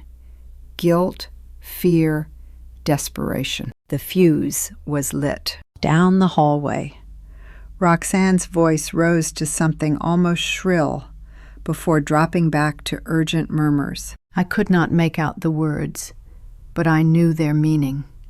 She was calling Glenn's shell company contacts. She was telling them to move faster, complete the transfer, finish the fraud before I could stop them. Exactly as I had planned. By morning, they would sign documents that would seal their own fate. They would complete the illegal transfer, thinking they were stealing my inheritance. Instead, they would be delivering the final evidence I needed to destroy them. That night, while I lay awake, waiting for my enemies to destroy themselves, my granddaughter faced an interrogation she never should have had to endure. I learned what happened from Catalina the next morning, her voice still shaking as she recounted the confrontation. Roxanne had cornered her in her bedroom just after 10, closing the door with the deliberate click of someone preparing for battle. Why are you always filming your grandmother? Roxanne had demanded, her designer heels planted on the carpet, arms crossed. What has she been telling you? Catalina had kept her voice steady, her eyes innocent. It is just a school project, Mom, about her acting days. Mrs. Patterson assigned us to interview family members about history. History. Roxanne's eyes had swept the room, searching. Your grandmother is confused. Catalina. She does not always know what she is saying. If she has been filling your head with nonsense about the family business, she just tells me stories about the old days. Catalina had slipped her camera further under the mattress as her mother's gaze moved toward the bed. About meeting grandfather, about being in movies. Roxanne had studied her daughter for a long, terrible moment. Then she had delivered her warning. If I find out you have been helping her spy on us, there will be consequences. My 14-year-old granddaughter lied to protect me while I lay in the dark, unable to help her. But Catalina was stronger than her mother knew. She had held her ground, maintained her innocence, hidden the evidence under her mattress. And Roxanne, convinced her daughter was too young for espionage, had finally left. That same night, in the hours when honest people sleep, Glenn and Roxanne made their fatal mistake. I did not witness it directly, but Celeste reconstructed it from the email timestamps and server logs. At 3:47 a.m., that precise, damning moment, Glenn sat at his home office computer with Roxanne at his shoulder. They had spent hours preparing the documents, reviewing the transfer language, convincing themselves they would get away with it. It is done, Glenn had said, clicking send. Pacific Legacy Media now owns the transfer rights. The streaming company will have to deal with us directly, Roxanne had replied. Mother will never know what happened until it is too late. 3:47 a.m., the exact moment my son became a criminal. They did not know, could not have known, that Howard had built a failsafe into the system. Every email sent from that account automatically forwarded a copy to an address he had created years ago, an address now monitored by Celeste Thornton. At 3:48 a.m., while Glenn and Roxanne celebrated their victory with champagne they could not afford, the evidence of their fraud landed silently in a lawyer's inbox. The trap had sprung. Morning came, gray and cold, fog rolling in from the ocean. I sat by the window with coffee I did not taste, watching the mist swallow the garden. My phone rang at 8. Mrs. Ashford. Celeste's voice was professionally calm, but I heard the gravity beneath. The email arrived at 3:48 a.m. They sent the transfer documents. Everything. Transfer authorization, forged signatures, wire instructions to their shell company accounts. We have it all.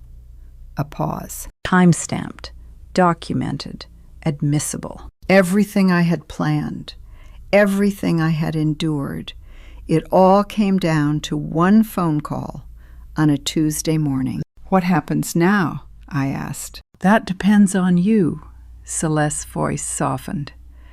Mrs. Ashford, they have committed fraud. The streaming platform can sue them for attempted theft. You can press criminal charges for forgery and embezzlement. Glenn could face prison time. Prison. My son, the boy who had brought me dandelions, who had slept in my arms during storms, who had stood beside me at Howard's funeral, pretending to grieve. But, Celeste continued, there is another path. If you confront them with the evidence before filing charges, you give them a chance to confess. Return what they have taken. Make restitution. It would not erase what they did, but it might preserve some possibility of reconciliation. You are asking me to choose between justice and family. I am asking you to decide what matters more. I looked at the calendar on the wall. August 23rd was circled in red. Just days away now, Howard's anniversary. The day everything would end. Mrs. Ashford, Celeste prompted. Call them, I said. Tell Glenn and Roxanne there will be a family meeting at the house tomorrow morning. Tell them we need to discuss the nursing home arrangements. And then I will show them exactly what they have done. Silence on the line. Then I will be there with all the documentation. Bring Howard's video too, I added. The one Vernon has been holding.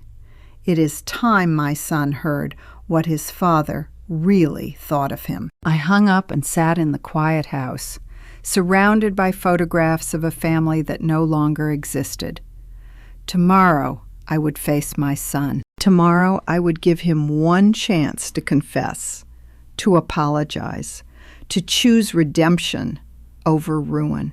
And if he refused, then I would do what Howard had prepared me to do. I would protect what was mine. I had spent 47 years playing the role they expected.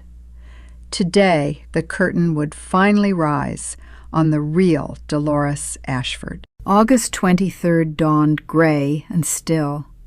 Howard's anniversary, exactly as the calendar had promised. I dressed deliberately that morning.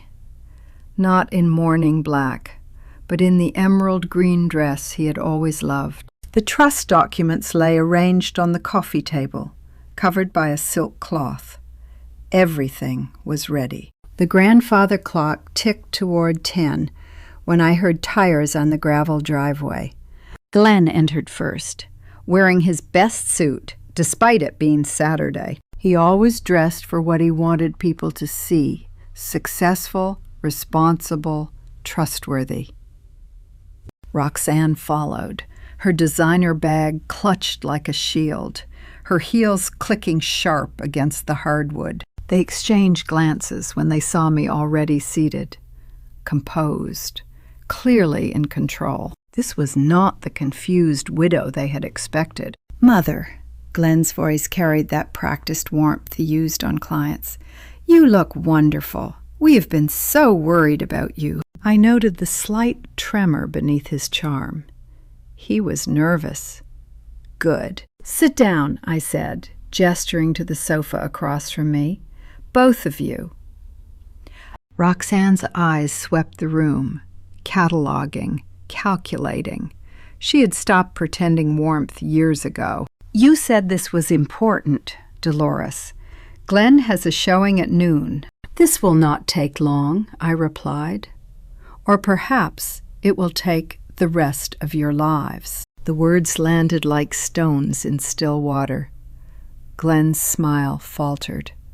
Roxanne's jaw tightened almost imperceptibly. I let the silence stretch. I had learned something in these past months of watching and waiting.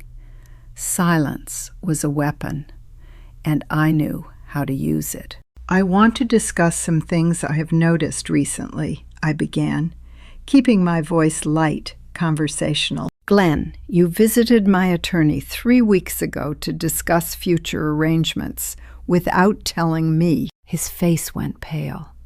"Mother, I was just—" "Roxanne, you called 2 antique dealers last month asking about estate liquidation procedures for items in this house, my house." She did not deny it. Her fingers tightened on her bag strap. "And you both contacted a contractor about converting the guest house into a rental unit?" I smiled pleasantly. "Before I had even moved to the nursing home, you were so eager to recommend." Glenn stammered something about planning ahead. Roxanne's composure cracked along invisible seams. "How did you—" Glenn started. "I am old, not dead," I said, "and I am certainly not blind." I watched them process this new information, the realization that I had been watching while they assumed I was oblivious. The careful victim had been keeping score all along. But those little betrayals are not why I called you here today. I reached for the silk cloth covering the documents. I called you here because I finally understand what my husband was protecting me from. I removed the cloth. The trust documents lay exposed in the morning light. Pages and pages of legal language, signatures, dates, the film catalog records. the streaming royalty statements showing exactly how much money had moved through accounts I had never seen. Glenn's face went the color of old bone. "Where did you find those?" Roxanne reached for the papers, but I placed my hand firmly on top of them. "Your father created this trust over 30 years ago," I explained, my voice steady as bedrock. "He transferred full ownership of his film catalog into it, every production, every licensing right, every residual." I paused, letting the weight of it settle. "And according to these documents, I am not merely a beneficiary, Glenn. I am the sole trustee. I have always been the sole trustee." I watched my son's careful facade crumble like a mask made of paper. All those years of charm and confidence, all that carefully constructed authority, it meant nothing against the truth in black and white. Every streaming deal, every licensing agreement, every dollar that has moved in the past 18 months, I had to authorize it. I met his eyes. "Did I authorize it, Glenn?" He could not speak.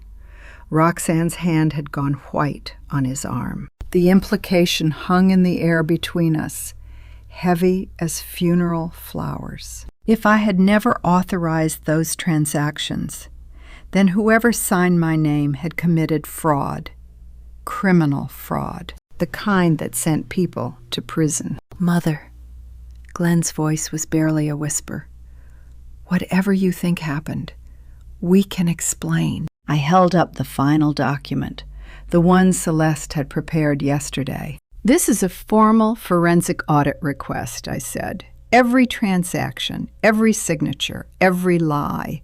The accounting firm will trace each dollar from source to destination.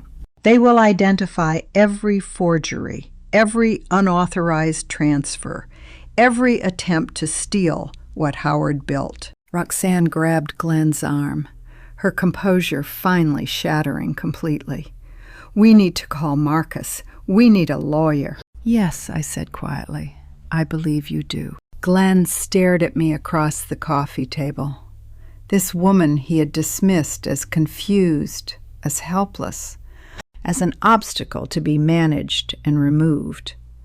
I saw the exact moment he understood that he had never really known me at all. I smiled, and for the first time in decades, I saw my son truly afraid of me. The curtain had risen. The real performance was about to begin. I reached beneath the silk cloth for a second stack of documents, watching Glenn's eyes track my every movement like a cornered animal. He had stopped trying to charm his way out. Roxanne had stopped calculating angles. They sat frozen on my sofa, understanding at last that the confused old woman they had been planning to discard was holding their futures in her weathered hands. "The trust documents were only the beginning," I said. "Let me show you what your father's worthless junk is actually worth." I produced the streaming contract from Pacific Heritage Media. The letterhead gleamed in the morning light, official and damning. I turned to the page marked with a yellow tab, the one Celeste had prepared specifically for this moment. $6 million. Glenn. I let the number hang in the air. "That is the total value of the streaming deal your father negotiated before he died. $6 million over 5 years for licensing rights to his film catalog." Glenn's mouth opened and closed without sound. "The films you called worthless old movies," I continued. "The sentimental garbage you wanted to throw in the dump. $6 million. "That is not possible," Roxanne said, her voice sharp with denial. "Those films are decades old. Nobody watches, Dot." "The first payment was deposited 18 months ago." I turned to another tabbed page. "Over $1 million deposited into a trust account I knew nothing about until now." I watched my son the way you watch a house of cards in a windstorm, knowing it must fall, waiting only to see which card goes first. Glenn found his voice. Mother, the financial arrangements were complicated. We were trying to protect you from knowing I was wealthy. I raised an eyebrow. From understanding that my husband had left me a fortune you wanted to steal. These documents are complex. Dolores. Roxanne attempted her reasonable tone, the one she used when she thought I was too confused to follow. Perhaps you should let professionals explain what they actually mean. Legal language can be misleading. I have professionals, I said, producing another folder. They prepared this summary for me. Celeste's legal analysis laid everything bare in plain English. The trust structure, the streaming deal terms, the unauthorized transactions, the forged signatures, every clause, every dollar, every lie, translated into language even Roxanne could not twist. She read the first page and went pale. Every penny is accounted for, I said quietly. Every signature traced, every transfer documented. Roxanne's composed mask cracked, then shattered. I watched the calculation drain from her eyes as she realized there was no angle to exploit, no confusion to leverage, no exit that did not lead to prosecution. How many times had I made excuses for them? How many years had I convinced myself that beneath the ambition lived the little boy who once brought me dandelions? Glenn tried one last time. He leaned forward, his voice dropping to something soft and wounded, the hurt son, the misunderstood child. Mother, I am your son. Whatever mistakes I have made, whatever happened with the paperwork, you cannot believe I would deliberately hurt you. You know me. You raised me. I did raise you, I agreed, which is why I know exactly what you are capable of. I set down the documents and folded my hands in my lap. Do you remember the night after Howard's memorial? You were standing in the hallway with your phone, thinking to Roxanne about the estate, about clearing out my old film junk before I realized what was happening. Glenn's face went rigid. You called your father's legacy sentimental garbage, worth nothing. I held his gaze without blinking. You said I barely knew what day it was, that I would not even notice when everything was gone. Mother. I was standing right there, Glenn, just around the corner. I heard every word. The last card fell. Glenn's legs stopped working. He sank into Howard's favorite armchair, the one he'd been eyeing for the estate sale, and his face went the color of old paper. Not anger, not defiance, defeat, complete and absolute. He sat down not because he chose to, but because his body simply surrendered. Roxanne stood frozen by the window, her phone clutched in white-knuckled hands. I could see her mind racing, searching for options that no longer existed. Call a lawyer. Call the police. Call anyone who might rescue her from the consequences of her own choices. But there was no rescue coming. I let the silence stretch. The grandfather clock ticked away seconds that felt like hours. Outside, a car passed on the coastal road, ordinary life continuing, while their world collapsed. There is one more thing, I said. Glenn looked up. Roxanne turned from the window. I saw what little hope remained drain from their eyes. They had thought the worst was over. They had thought they had heard everything. They were wrong. You've been wondering who told me what you were planning, I continued. Who accessed your computer files? Who has been gathering evidence while you assumed I was alone and helpless? Roxanne's hand tightened on her phone. I think, I said quietly, You should sit down for this part. I lifted the small wooden box from beneath the coffee table, the one Howard had kept locked in his study for 30 years. Glenn watched me with hollow eyes. Roxanne stood frozen by the window. They thought they had seen the worst. They were wrong. Before I tell you who helped me gather all this evidence, I said, there is something else you need to understand. I opened the box and removed a single sheet of paper, a printed email. I held it up so they could both see the timestamp at the top. 3:47 in the morning. Glenn. The numbers burned in my memory like a brand. You sent this email while I was sleeping upstairs, while you thought I was too confused to notice anything. Glenn's face went gray. This email went to Pacific Heritage Media, authorizing transfer of streaming rights to, what is it called? I pretended to read from the page. Coastal Legacy Holdings, a company that did not exist until 6 weeks after your father's funeral. Mother, I can explain. You signed this, Glenn, your signature, your authorization, transferring rights you never owned to a company you created specifically to steal from me. Roxanne's head snapped toward her husband. You told me that was just restructuring. You told me the lawyers approved it. I thought, Glenn stammered. You thought what? I set the email down on the stack of documents. You thought I would die before anyone noticed.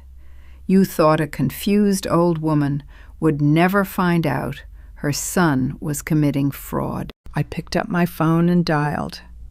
The speakerphone clicked on, and Celeste's voice filled the room. Mrs. Ashford, I am here. Celeste, my son and daughter-in-law are with me. Would you please tell them what you told me this morning? Celeste's voice through the speakerphone was a judge reading a verdict. Calm, precise, and absolutely final. Pacific Heritage Media filed their complaint yesterday, she said. They discovered the unauthorized transfer attempt and traced it to Coastal Legacy Holdings. And the defendants, I prompted? The defendants named are Coastal Legacy Holdings, Glenn Ashford, and Roxanne Ashford. They are seeking full recovery of the contested rights, plus damages for attempted fraud. Glenn made a sound like air escaping a punctured tire. The amount they are seeking exceeds $2 million. Celeste continued. Administration, they have referred the matter to the district attorney's office for potential criminal prosecution. Criminal, Roxanne whispered. Fraud, forgery, and attempted theft of intellectual property. Celeste confirmed.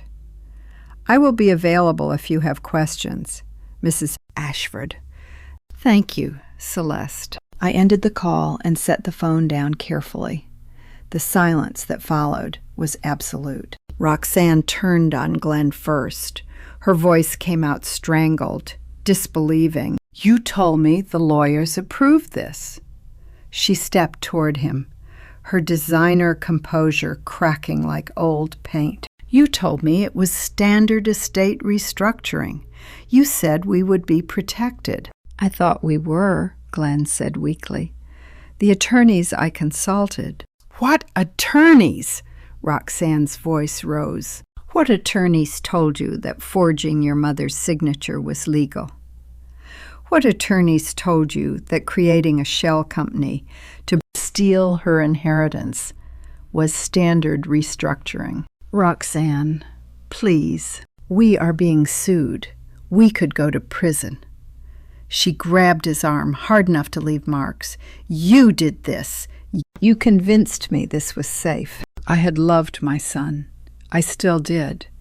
But love does not require blindness, and forgiveness does not mean permission. Actually, I said quietly, you both did this together. Roxanne spun toward me, and I watched understanding dawn across her face like a terrible sunrise. "You knew," she said. Her voice dropped to something between a whisper and a scream. "You knew what we were doing." "Yes." "For how long?" "Months," I said. "Since before you brought the nursing home brochures. Since before you started planning how to divide up my possessions. And you let us." She stopped, the realization hitting her like a physical blow. "You let us keep going. You let us send that email. You wanted us to incriminate ourselves." "I gave you every opportunity to stop," I replied. "Every chance to come to me, to confess, to ask for help. Instead, you accelerated your timeline. You forged more documents. You dug deeper." Roxanne screamed, actually screamed, her face contorted with fury and terror and something that might have been shame. "You knew what we were doing, and you let us do it." She jabbed a finger toward me. "You wanted us to hang ourselves." Glenn looked between us, his wife and his mother, and I watched him finally see both of us clearly. The woman he had married, capable of screaming at a 77-year-old widow, and the mother he had dismissed as confused, who had been watching his every move for months. "This was a trap," Roxanne spat. "This whole thing was a trap." "No," I said quietly. "This was a test. You failed it." Footsteps sounded on the stairs behind us, soft, hesitant, young. We all turned. Catalina stood in the doorway, her phone clutched in her hand, her eyes wide with something between fear and determination. "I heard screaming," she said. "What is happening?" Before anyone could speak again, I picked up the remote and pointed it at the television screen mounted above the fireplace. Catalina stood frozen in the doorway. Glenn and Roxanne stared at me with the desperate confusion of people whose world had just collapsed. But there was one more thing they needed to see. "Your father left a message," I said. "He recorded it 2 months before he died. He wanted you to hear it if this day ever came." I pressed play. The screen flickered to life, and Howard appeared. My husband, 77 years old in the recording, seated in his leather study chair with the calm authority he had carried in life. The room behind him was the study, where he had spent his final years organizing films, preparing documents, building the fortress that had protected me. "Glenn," Howard said, looking directly into the camera, "if you are watching this, I already know what you have considered doing." Glenn made a sound like a wounded animal. "I have watched you for years, son. I have seen your debts, your poor decisions, your willingness to take shortcuts." Howard's voice was steady but sad.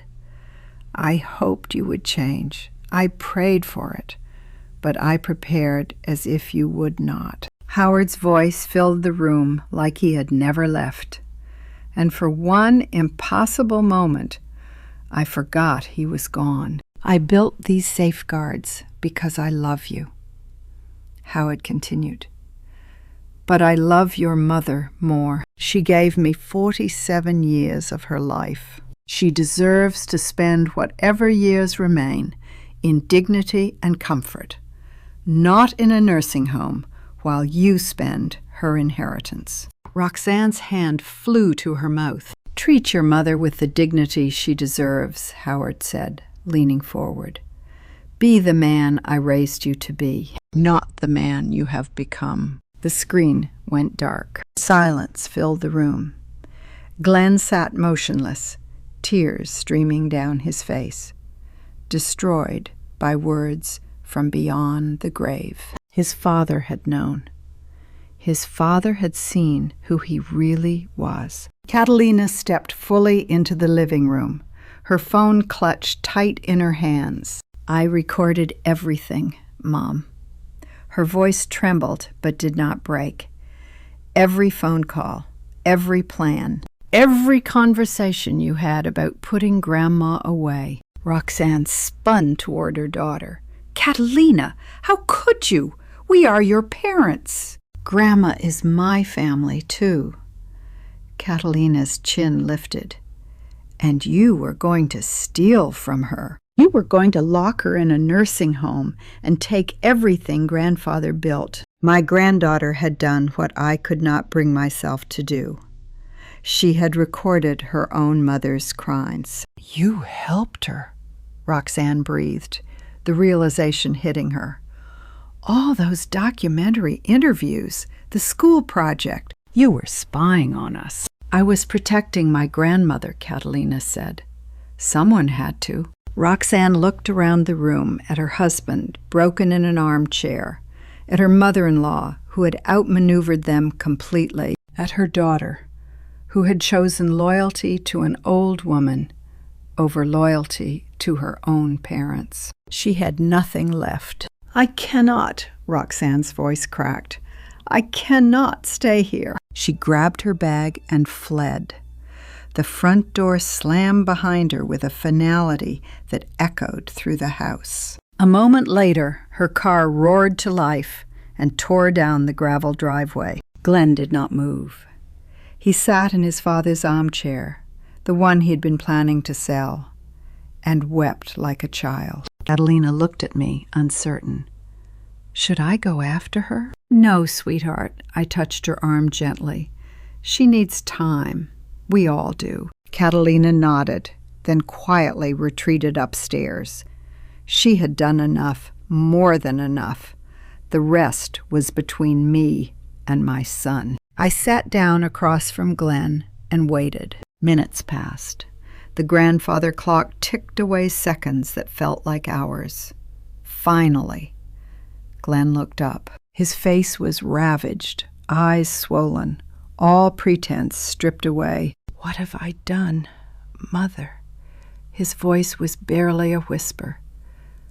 What have I become? Could a son who had fallen so far ever climb back? I did not know. But I had to give him the chance to try. You became what you chose to become. Glenn. He flinched as if struck. But that is not the end of the story, I continued. You can choose differently. You can choose to be the man your father believed you could be, the man you were before ambition turned into greed. How? The word came out broken. After everything I've done, how could you ever trust me again? I don't, I said honestly. Not yet. Trust is earned, not given. But I am willing to let you try. What do I have to do? I leaned forward, holding his gaze. Prove yourself with actions, Glenn. Not with words, not with promises. Actions. He stared at me for a long moment. Then slowly, something shifted in his eyes. Not hope. He had not earned that yet. But perhaps the first glimmer of understanding. Actions, he repeated, his voice raw. I will prove it, Mother. I swear I will. Outside. The sound of Roxanne's car faded into the distance. I looked at my son, this man who had tried to destroy me, who was now asking for a chance to rebuild himself. I did not know if he could do it. I did not know if his marriage would survive, but I knew one thing. Howard would have wanted me to try. 3 weeks had passed since the confrontation, and I still had not decided what kind of mother I wanted to be, the forgiving kind or the just kind. Glenn had called twice since that day, both times brief and awkward. He was staying at a hotel in Monterey.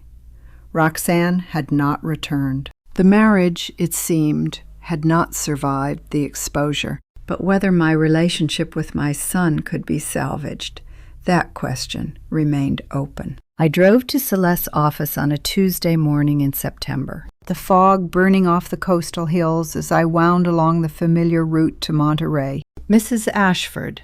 Celeste rose from behind her desk as her assistant showed me in. "Thank you for coming. There have been developments." She spread a folder across her desk, the folder thick with evidence, damning in its completeness.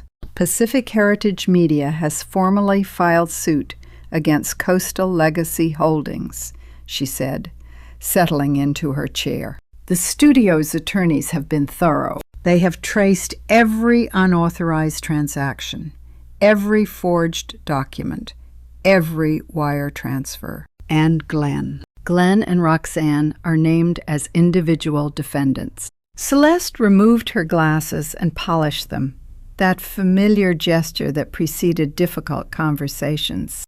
As the rightful trustee, your testimony could determine whether this stays civil or goes criminal. The evidence file sat on Celeste's desk like a loaded gun, and she was asking me whether to fire it at my own son. "Criminal," I repeated. "Glenn faces up to 5 years if prosecutors take this on." She replaced her glasses and met my eyes. "The district attorney has already expressed interest. Fraud cases involving the elderly tend to generate public attention. 5 years. My son in prison. The boy who had brought me wildflowers, who had cried on my shoulder through his first heartbreak, who had stood beside me at Howard's funeral, pretending to grieve while planning to steal everything his father had built." "Show me the evidence," I said. Celeste turned the folder toward me and began walking through its contents. Forged signatures on authorization forms. My handwriting replicated badly, clearly fraudulent to anyone who looked closely. Backdated documents creating false paper trails. Wire transfer records showing money flowing from trust accounts into shell company holdings. "This is your signature on the authorization," Celeste said, pointing to a document. "Except you never signed it." "Obviously." The wire transfers total $1.4 million over 18 months. She turned to another page. "Glenn was careful, but not careful enough. He left a trail that any competent forensic accountant could follow. $1.4 million. More than I had initially understood. More than even Celeste had suspected when we first began investigating. What would Howard have done? He had protected me from this moment, but he could not protect me from the choice itself. "What are my options?" I asked. Celeste closed the folder and leaned back in her chair. "You have 3 paths," she said. "First, full cooperation with the studio's lawsuit and the criminal investigation. Your testimony would likely result in prison time for Glenn, Roxanne as well, depending on how deeply prosecutors believe she was involved. And the second, partial cooperation. Support the civil case but decline to participate in criminal proceedings. Glenn pays damages, faces financial ruin, but stays out of prison. The studio recovers their money. You maintain some possibility of family reconciliation. The third, private settlement." Celeste's voice softened. "You negotiate directly with the studio. Glenn makes full restitution from whatever assets he has left. The lawsuit is withdrawn. The criminal referral goes away. Your son keeps his freedom, but only because you chose mercy over justice. 3 paths, 3 futures, each one leading somewhere different, each one closing doors that could never be reopened. You can destroy him, discipline him, or forgive him," Celeste summarized. "The studio will follow your lead. You are the victim here. Your wishes carry enormous weight. And if I cannot decide, then the legal process continues without your input." She shrugged slightly. "But your input would determine the outcome. Without you, the case is weaker. With you, Glenn has no defense. I was 77 years old. I had buried my husband, discovered my son's betrayal, and now I held his future in my weathered hands. "Mrs. Ashford," Celeste said gently, "how far do you want this to go?" The question hung in the air between us. Outside the window, I could see the bay, gray and restless under September clouds. Somewhere out there, my son was waiting in a hotel room, wondering what I would do, wondering if his mother would destroy him or save him. "I do not know yet," I admitted. Celeste nodded, unsurprised. "Take your time. The studio's timeline is flexible. They know this is a family matter as much as a legal one." I looked at the evidence folder, at the documentation of my son's crimes. Every page represented a choice Glenn had made. Every forged signature was a moment when he could have stopped and did not. But every page also represented years of my life, years of raising him, loving him, believing he would become something better than this. "I need to see him first," I said finally, "before I decide anything. I need to look my son in the eyes one more time." Celeste reached for her phone. "I can arrange that. When?" "Tomorrow," I said, "before I lose my nerve." I had looked into my son's eyes as promised, and what I saw there surprised me.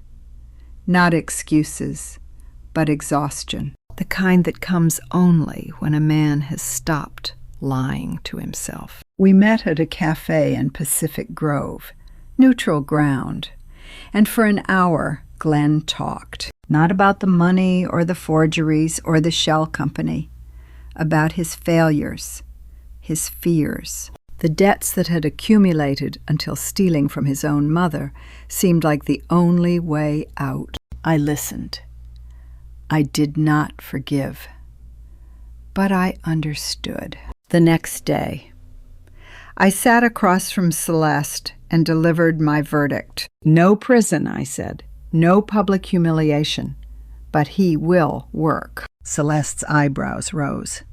"Work." "Vernon will supervise him at the archive, every day, sorting films, cataloging materials, learning what his father built, until I decide he has earned his way back." "That could take years." "Then it takes years." I folded my hands in my lap. My son wanted the inheritance without the labor. Now he will have the labor without the inheritance, until he proves he deserves both. Mercy is not weakness. Mercy is strength choosing restraint. A sword sheathed when it could easily strike. Celeste studied me for a long moment, then smiled.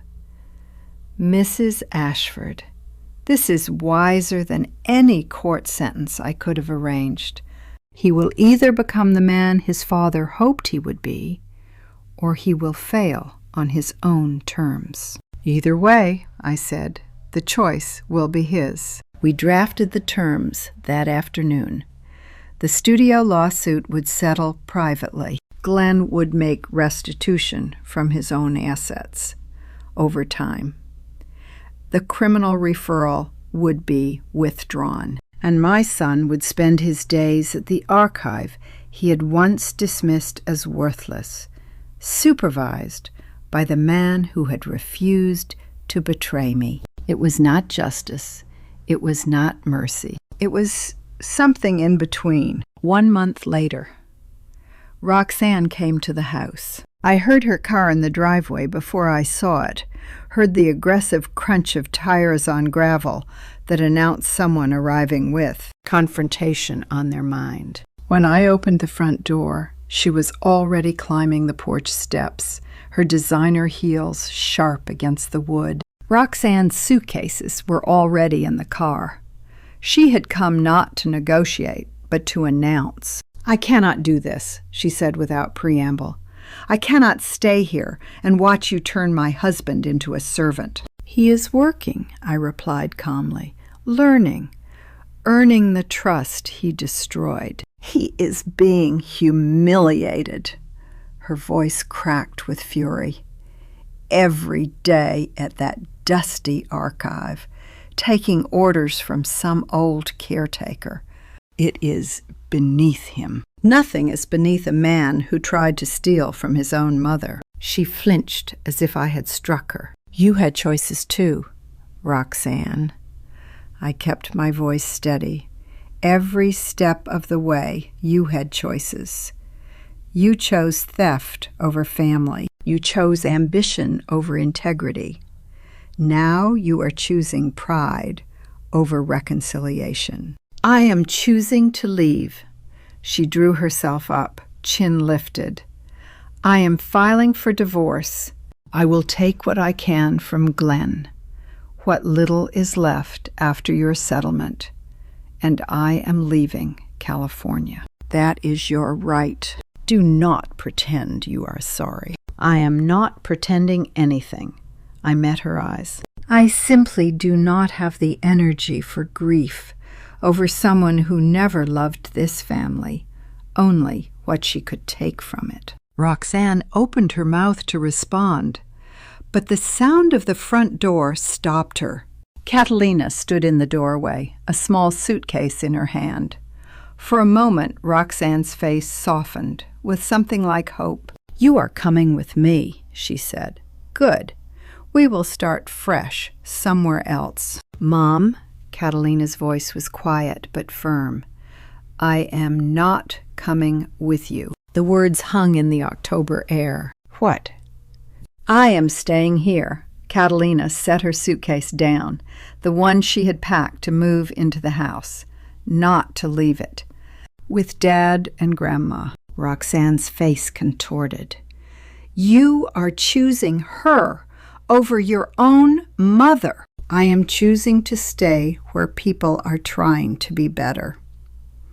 Catalina's chin lifted, and I saw my own stubbornness in the gesture. Not just bitter. For a moment, I thought Roxanne might scream, might fight, might try to drag her daughter to the car by force. Instead, something in her simply collapsed. The fury drained from her face, leaving only the exhausted bitterness of a woman who had gambled everything and lost. "Fine," she said flatly. "Stay with the family that betrayed me." She turned and walked to her car without looking back. My granddaughter had chosen truth over blood, and in that moment, I had never been prouder of the family name. Catalina walked to where I stood on the porch and slipped her hand into mine. Her fingers were cold, trembling slightly, but her grip was firm. We watched together as Roxanne's car disappeared down the coastal road, taking with it 41 years of ambition and none of the family she had tried to steal. "Grandma," Catalina said quietly, "what happens now?" I squeezed her hand. "Now," I said, "we rebuild." The newspaper arrived on a Tuesday morning in November, and buried on page 12 was something I never expected to see my name, without an insult attached to it. Catalina brought it in with the mail, her face wearing that particular expression she gets when she knows something I do not. She set the paper down beside my coffee without a word, folded open to the entertainment section, and waited. The headline read, "The Queen We Wronged. An apology to Dolores Ashford." I had to read it 3 times before the words made sense. The byline belonged to Rufus Sinclair, the same columnist who had spent 15 years making a second career out of mocking me, the same man who had called me a relic, a cautionary tale, a woman who confused lasting too long with mattering. Now here he was, using 800 words to explain exactly why he had been wrong. He wrote about my films with something approaching reverence. He wrote about the streaming deal as evidence that audiences had better taste than critics. He wrote that he had watched my early work again, properly this time, and found himself moved by performances he had once dismissed as decorative. The man who had made me cry in 1987 was now publicly eating crow, and I did not know what to do with that. I was still sitting there rereading the article when the phone rang. Catalina answered, spoke briefly in a guarded tone, then covered the receiver with her palm. "There is a man on the line," she said. "He says his name is Rufus Sinclair, and he would like to speak with you." I almost told her to hang up. Almost. But something had shifted in me over these past months. Some hardness that no longer served its purpose. I took the phone. His voice was older than I expected, rough around the edges, carrying the weight of someone who has spent too many years being clever at other people's expense. "Mrs. Ashford," he said, "I wrote you a letter, but it felt cowardly not to call. I wanted you to hear me say it directly. I was cruel. I was wrong, and I am sorry. 40 years of grudges do not dissolve in a single phone call, but they can begin to loosen their grip." I told him I had read the article. I told him I appreciated his honesty. I told him that forgiveness was a process, not a transaction, and that I was willing to start the process. He thanked me and hung up before either of us could ruin the moment with too many words. Catalina sat across from me at the kitchen table, watching. "You did not yell at him," she observed. I shook my head. "No," I said. "I did not." She smiled, small and knowing, the way she does when she is proud of me but will not say so directly. We had fallen into a comfortable rhythm in the weeks since Roxanne drove away. The house no longer felt cavernous with just 2 people in it. The streaming money had started arriving, deposited monthly into accounts I was still learning to manage.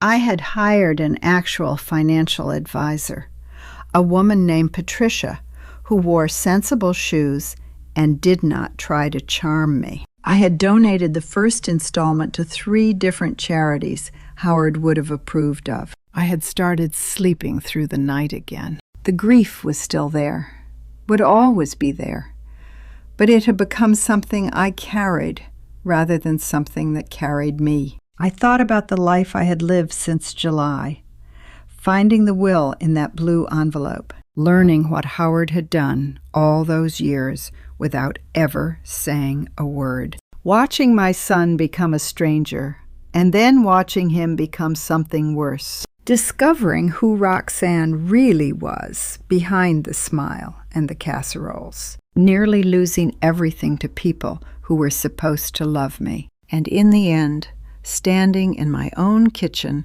with coffee and a newspaper and a former enemy's apology, still here, still standing, still myself. November light came through the windows at that particular angle that makes everything look like a painting. I had survived.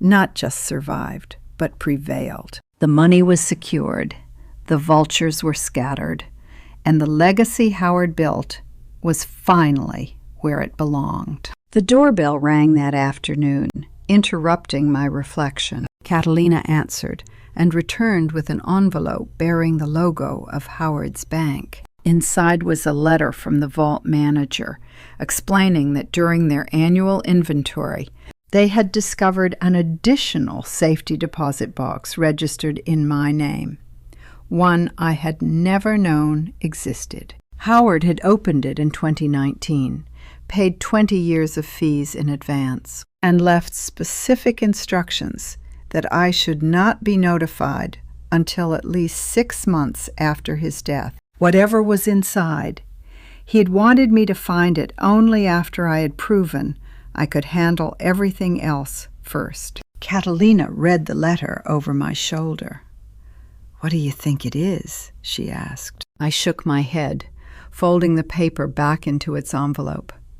I did not know, but I knew Howard. Whatever he had left me in that vault, it would be one final message, one last gift. I called the bank and scheduled an appointment for Monday. Then I sat back down with my cold coffee and Rufus Sinclair's apology and tried to imagine what surprise my husband could possibly have left that would top the $6 million he had already given me. The vault held one thing, a letter in Howard's handwriting dated 3 weeks before he died. In it, he told me he knew exactly what Glenn and Roxanne would try, and he trusted me to handle it. He said the films were never worthless. They were a test, and I had passed. I folded that letter into my pocket and carried it home like a talisman. The contractors finished the screening room on the first day of December, and I stood in the doorway watching 30 velvet seats arranged in perfect rows where storage boxes had gathered dust for decades. The streaming royalties from those dismissed films, the ones lawyers called junk and my own son called garbage, had paid for every inch of this transformation. Italian leather on the seats, a restored 35mm projector salvaged from a theater in San Francisco, acoustic panels that turned my basement into something worthy of the art it would hold. I ran my fingers along the armrest of the front row seat and thought about irony. The money everyone tried to steal had built something no one could take away. Catalina found me there an hour later, still standing in the doorway like a woman who could not believe her own house. She had her camera bag over one shoulder and that determined look she gets when she is about to ask for something important. "Grandma," she said, "can I show my documentary here, the real one about everything that happened?" I turned to face her. This granddaughter, who had chosen me over her own mother, who had stayed when staying cost her everything familiar. The documentary she meant was the one she had been filming since July. Every courtroom appearance, every confrontation, every moment of heartbreak and triumph captured on film. This room was built with money from films people said were garbage, I told her. Your story belongs here, she smiled and fierce. It is not just my story, she said. It is ours. The projector hummed to life like a heart that had been waiting 40 years to beat again. 2 weeks before the premiere, I drove to Pacific Grove to visit the archive. Glenn met me at the door, and for a moment I barely recognized him. He had lost weight in the healthy way, the kind that comes from physical work rather than stress. His hands were rough when he took mine to lead me inside. Vernon Mercer stood beside the restoration equipment, 62 years old, with silver-rimmed glasses and the patient demeanor of a man who had spent his life preserving things others forgot to value. He had been running the archive's technical operations for 11 years, and when I asked him about Glenn's progress, he did not soften his assessment. "He has good hands, Mrs. Ashford," Vernon said. "Patient hands. He learned." Glenn led me to a screening station where a monitor displayed footage I had not seen in decades. "This is the 1952 print of Summer in Sorrento," he said. "I restored it myself." The image was pristine, colors vibrant, every frame cleaned of the scratches and damage that time had inflicted. My son had calluses on his hands now, real ones, the kind you earn, not inherit. "I am proud of you, Glenn," I said, and I meant it in a way I had not meant anything in months. Genuinely proud. The premiere happened on the winter solstice, the longest night of the year. Every seat in my screening room filled with neighbors, friends, a few journalists who had heard about the Ashford story and wanted to see how it ended. Catalina worked the projector herself, threading film through mechanisms she had learned to operate from Vernon. Glenn sat in the second row, hands folded in his lap, watching the screen with an expression I could not quite read. The lights dimmed. Howard's name appeared on screen, followed by the opening credits of the first film he ever produced. I had seen that movie 100 times, but watching it now, restored, projected in a room built by its own redemption, felt like seeing it for the first time. The audience laughed at the jokes. They gasped at the plot twists. When the romantic lead finally kissed the woman he'd been chasing for 90 minutes, I heard someone in the back row sigh with genuine satisfaction. If you are reading this thinking your family has forgotten your worth, wait. Your moment will come. Mine took 77 years. When the credits rolled on the third film of the evening, the audience rose to their feet. The applause started slowly, then built into something that filled the room and pressed against my chest like a physical force. I stood in the back row watching people celebrate art they had been told was worthless, and I understood something I had missed for most of my life. I was never the helpless widow everyone assumed. I was the guardian of a treasure they were too blind to see. The guests filed out into the December night, breath fogging in the cold air, voices carrying praise and promises to return. Glenn found me still sitting in the back row after everyone else had gone. He lowered himself into the seat beside me without speaking, and together we watched the empty screen where his father's name still glowed in the projector's fading light. "I understand now," he said quietly. "Everything he built, everything you protected." I took my son's hand rough with honest work and smiled. The films they called garbage had given me back my family. And to you listening to my story, remember this: the people who underestimate you are often the ones who will regret it most. Looking back on my own life story, I made mistakes too. I trusted too easily. I believed my son would never betray me, that family meant the same thing to him as it did to me. Do not make my mistake. Pay attention to actions, not words. The ones who smile the widest while reaching for your wallet are the ones you should watch most carefully. This family story taught me that blood does not guarantee loyalty, but it also showed me that redemption is possible when someone truly earns it. If there is one lesson from this drama story, it is this: your worth is not determined by what others say about you. They called my husband's films garbage. They called me a helpless old woman. They were wrong on both counts. I believe God allowed me to go through this trial so I could stand here today and share this true story with you. Sometimes the hardest seasons of our lives become the testimonies that help others survive their own battles. This revenge story was never really about revenge. It was about justice, patience, and trusting that the truth always rises to the surface. Now I want to hear from you. What part of this life story touched you the most? Did you see the betrayal coming? Or were you as surprised as I was? Drop your thoughts in the comments below.